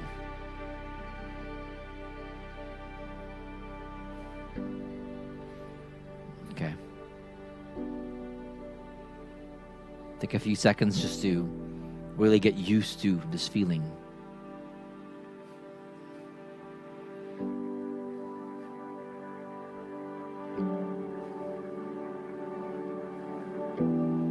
Next, imagine a pyramid. So we'll take the bubble out, and now you're inside the pyramid. It can be a big pyramid to where you feel small inside. It can be a cozy one to where it's like, you're just kind of snug in it. But you're inside this pyramid, and I want you to fill this pyramid with the light that you resonated with the most. So imagine that light coming down from the heavens, filling this entire pyramid up, top to bottom, outside and within, with this light. Protective light and the protective shape. And just notice the difference. How do you feel inside the pyramid? How is it different from the sphere in the bubble? Notice the difference. Notice how you feel.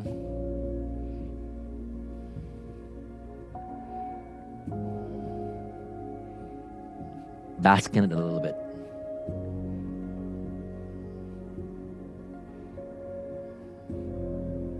Last, imagine yourself in a vortex, almost like in a whirlwind, and you're inside. You're in the center of it, where it's calm. It's around you from head to toe. Nothing can come in, and it's peaceful in the center. Now, when you're inside this whirlwind, imagine that color coming down from the heavens, filling this whirlwind up with this color. It's color of protection.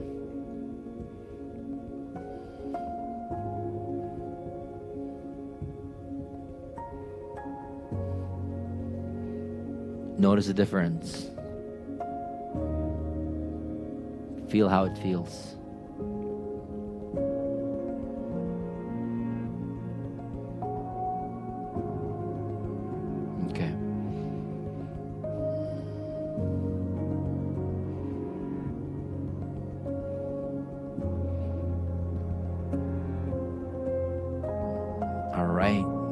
When you're done, you just can lovingly come back to the here and now.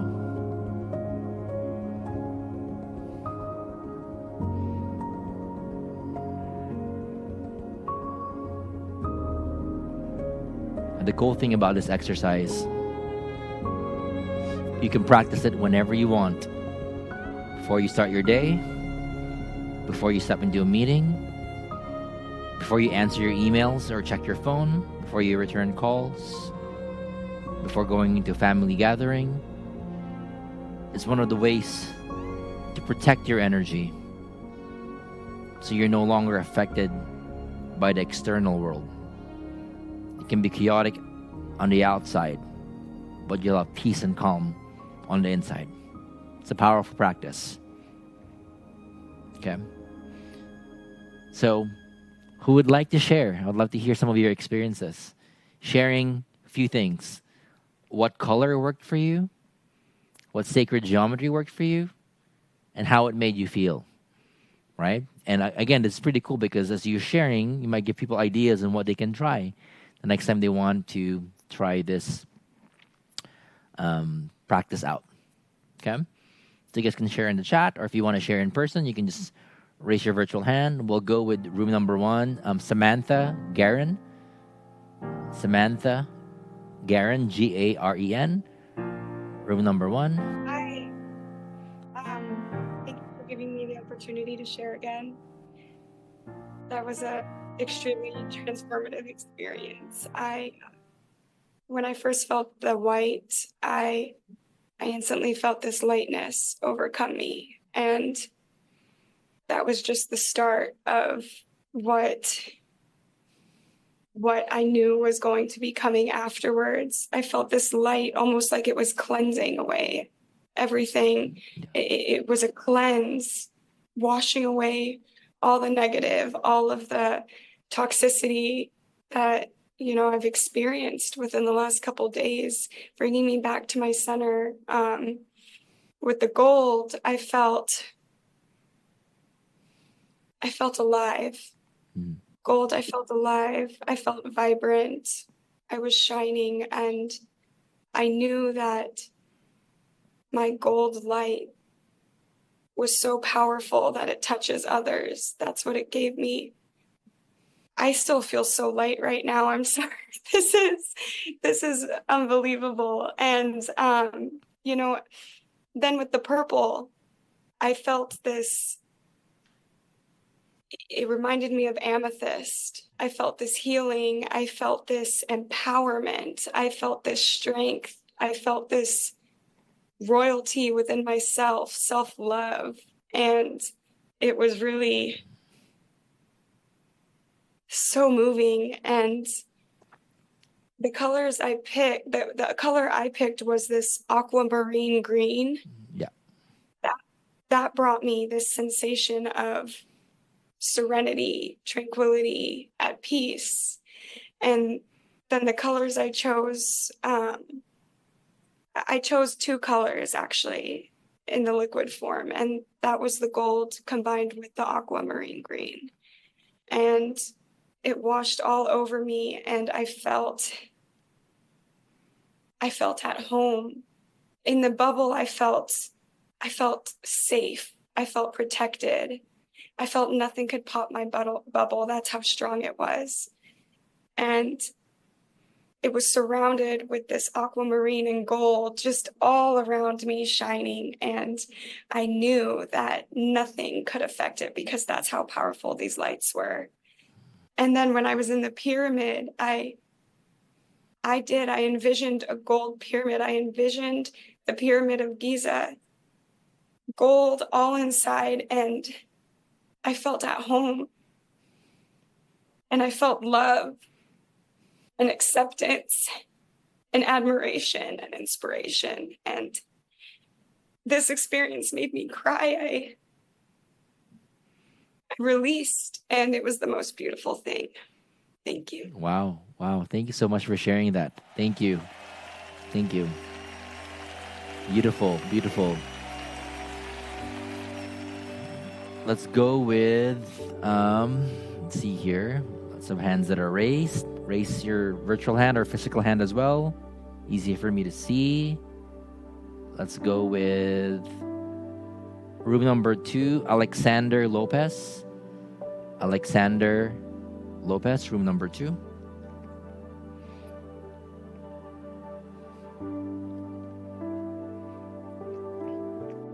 Hi. Oh, hi. Amazing to talk to you, and hi to everyone. That was really beautiful experience. When I experienced the gold color, it felt like as is everything that I thought I needed was going through my body. And it was as he was filling me up. And then the color that I chose, at first I resisted it, and I noticed and then allow it, and it started feeling like part of me that was not expressing that could now fully be there. Yeah. And it was into all my body, and it was beautiful because then it went through the geometry that I was seeing was this. It was like the base, and from here it was like extending everywhere. It's like traveling everywhere, this light, and it was such a beautiful experience. So yeah, thank you for that, and thank you for sharing here with us also.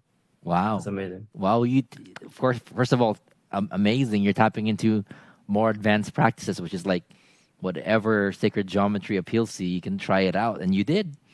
right? So that's awesome that you're tapping into that without even me mentioning it. So you're tapped in. Yeah.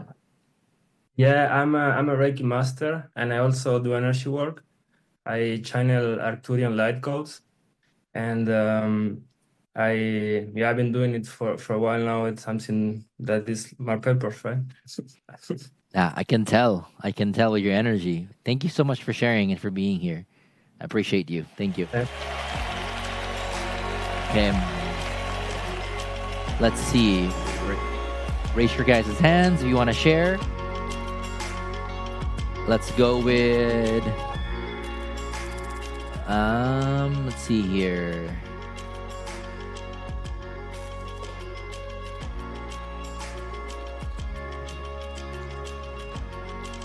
Room number 2, Christina Banos. Christina Banos, Banos. Room number 2, please.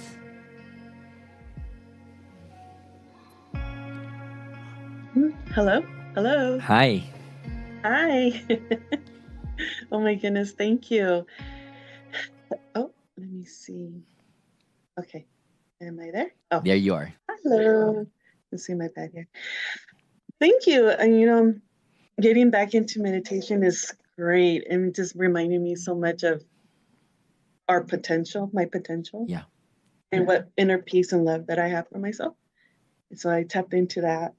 When you said the color white, I felt this like this energy that came down that I felt hugged.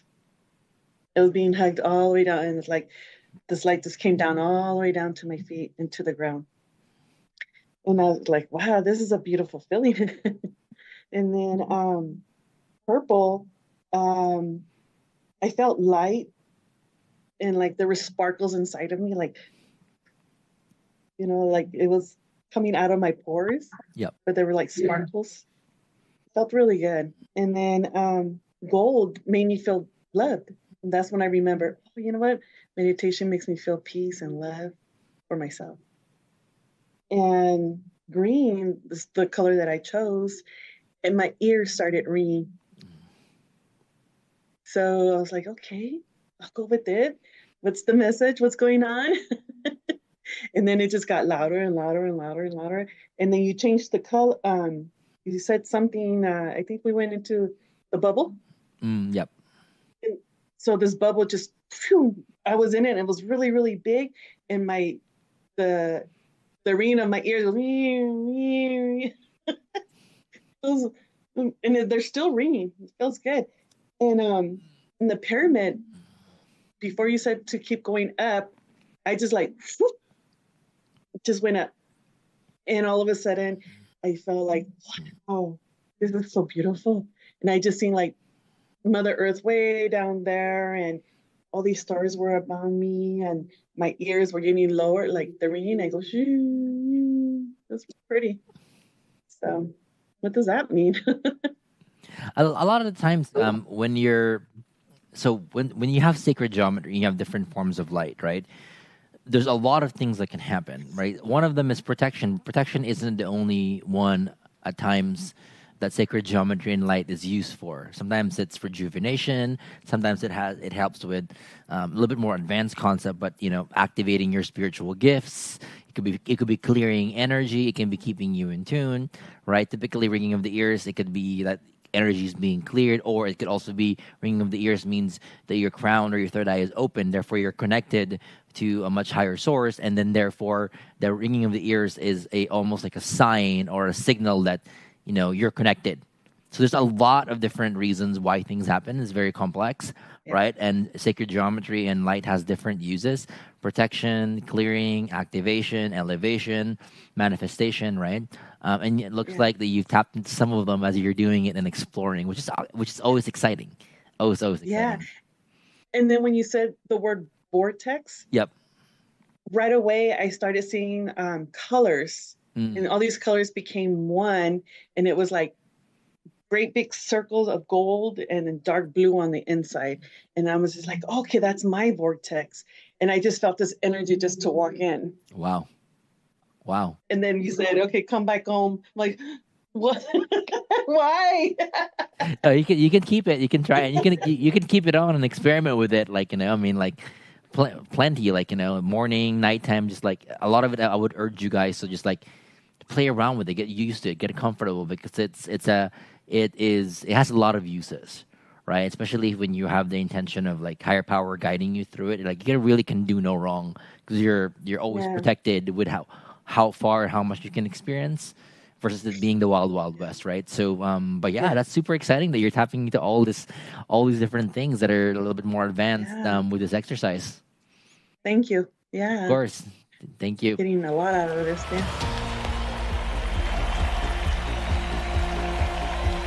All right, let's go. Let's see here. Raise your guys' hand if you guys want to share. We'll do a last share here. Last share. Let's go with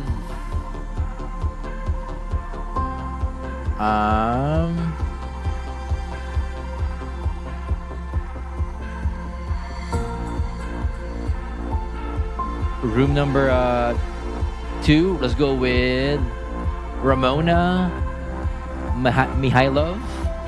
Ramona? Yes, Ramona Mihailov. Mihailov, there you go. Hi. Hi. Do you hear me? Yes, loud and clear. Yep. Hi. I'm so happy to talk to you, all of you. So this was actually my first experience like that. It was beautiful. I had something because I was looking online to one of your something like that you did, another experience that you did like that, and I cried so much. It was about the heart, to open the heart, and it was my first time meditating. I'm meditating a lot, and it took me from a very deep and ugly part of my life, the meditation. So I love it. It's part of my life every day now, and even with my child sometimes we do the same because she's an empath. Yes. And she's transmitting me everything. If she has a nightmare, I feel it. Yeah. And it's not very nice for a mother because sometimes I think that but she's just imagine things. They're not true, but she feels like it happened to her. Like kidnapping her and all these things. I think it's normal for kids. I don't know, but because she's still very young, she's 7 and she doesn't know how to. Okay, I'm deviating. So let's talk about what I feel. It was wow. I'm just getting better now. I'm trying to speak. So I felt the white one for me was like fresh. It's very hot in Italy, so I feel like fresh, like in a room where there was any wind or something. Just the perfect temperature. I don't know, something like that. The violet, I couldn't see the purple. I couldn't see it properly purple. It was kind of lighty, but it was joyful. It's like I was a kid. I felt like I was a kid right in that moment. And the gold one for me was peaceful. It was like the white and the gold for me, it was perfect. It was something that makes me feel very comfortable. And after when I see the liquid, it was blue. But when I imagine the perfect color for me, it was milky. I don't know if it's possible to see 2 colors. Milky but goldish. Even when keep it until the end. This color. It been in the bubble. It been in the pyramid, and it's been also in the end in the vortex. It was milky goldish. That was around me. I don't know why I have this connection with these 2 colors.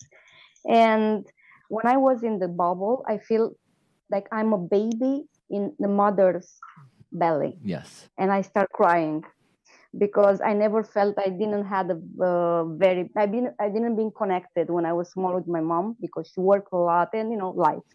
So I felt like I was hugged by my mom like I'd never been. And I start crying because all the emotion come up, and the pyramid was the perfect place because I felt I had space. I could, after all that belly's mom, I felt like I have space. I could, feel free. The vortex, I was like in a cocoon. This is what I felt. This milky gold, and I cried a lot again. I don't know why I cried so much. I'm not crying normally. I think I opened something inside of me. It was beautiful. Thank you so much. It's the most beautiful experience that I had. Thank you. Thank you for sharing. I'm glad you had a great experience. Thank you. Thank you so much. Yes, it was perfect. Thank you. Wow. Looking at all your chats, everybody, you guys are playing full out. So amazing. So amazing. All right. So tomorrow is day 3. Okay. I can't believe we're like done with day 2 and we're now stepping into day 3. That's such, wow, such progress here. And tomorrow I'm super, super excited because today we learned about blocks, right? And we learned about how to protect your energy. And you learned a powerful tool that literally will serve you for the rest of your life. I highly recommend to practice it, put it to use, see what it's like, right? So you can experience what it's like to not give your energy away and not be affected by other people. And you can just stand, in your essence more and more and more, right? Tomorrow is all about how to release the energy of people who are draining you. Because sometimes you forget to protect yourself. And next thing you know, someone's already affecting you. Or maybe you're protecting yourself, but you start thinking of somebody, you're feeling bad for them and guilty. And when that happens, a cord attaches from you to them. Therefore you bypass the shield because you're intending to or choosing to connect with them. So when that happens, it's okay because there's a lot of techniques for different things. I'm going to teach you how to release the energy of people who are still affecting you, who are connected to you, who are draining you. How do you release it? I'm going to go over tomorrow, like your principles of manifestation as well, because as an empath, you are a very powerful manifester. If you can absorb and receive and feel things deeply, then you can project and create and build things and create things fast as well. But you're just never taught how to do that, right? So I'm going to go over manifesting stuff, how to raise your vibration, how to live in your soul identity. I'm even going to go over the 8 psychic senses that you might have and how it works, because it's like, now let's get into the fun stuff, some of the spiritual gifts, and like really tune in to seeing the fun stuff and the cool things that comes with being an empath. So you can like see the full range of the gift and what it means and how it's here to serve and how it's here to actually elevate your life. And you see it as the gift that it is, right? Not the curse that you might have experienced in the past, right? So the homework for today, posted on the Facebook group, right? Okay, because I'm going to be choosing a winner with my team's help tomorrow. I'm going to be announcing it. Is what is your why? Why? What's your why? Who or what is your why? Why is now the time, for you to shift, for you to become an empowered empath, for you to step into the next chapter of your life? And what sacred geometry and light combination worked for you? And how did you feel from that? Right? So again, what is your why? Why now? And what's the specific sacred geometry and light combination that worked for you? How did you feel from doing it? Okay? So that is about it for today. Thank you so much for joining here. VIP, if you're a VIP, stay here. Okay? Because we have a special Q&A that we're going to be doing. It starts in 10 minutes for VIP folks. So if you are a VIP, stay here for 10 minutes. We're going to be starting, right? And for everybody else, if you haven't yet and you want to join the Accelerated Healing Bundle, then go to healing2024.com. I'm going to put a slide up here in a second so you can see it. Healing2024.com is a challenge-only special offer that you are not going to find anywhere else. This is the best deal that we have that I put together for everybody here that's joining us today, right? You're going to get the Healing Day experience that I have coming up, but you're also going to get a 3-day workshop on how to become your healer, where I go over how to protect your energy deeper. You get more techniques. You're going to learn how to clear your energy. And you're going to learn how to become a healer so you can identify, the blocks that you have within you and clear and release them as well as it happens. So you're empowered, okay? So healing2024.com if you haven't yet. Everybody else, I'll see you tomorrow. VIPs, see you in 10 minutes, right? I'm excited for everybody and see you at day 3.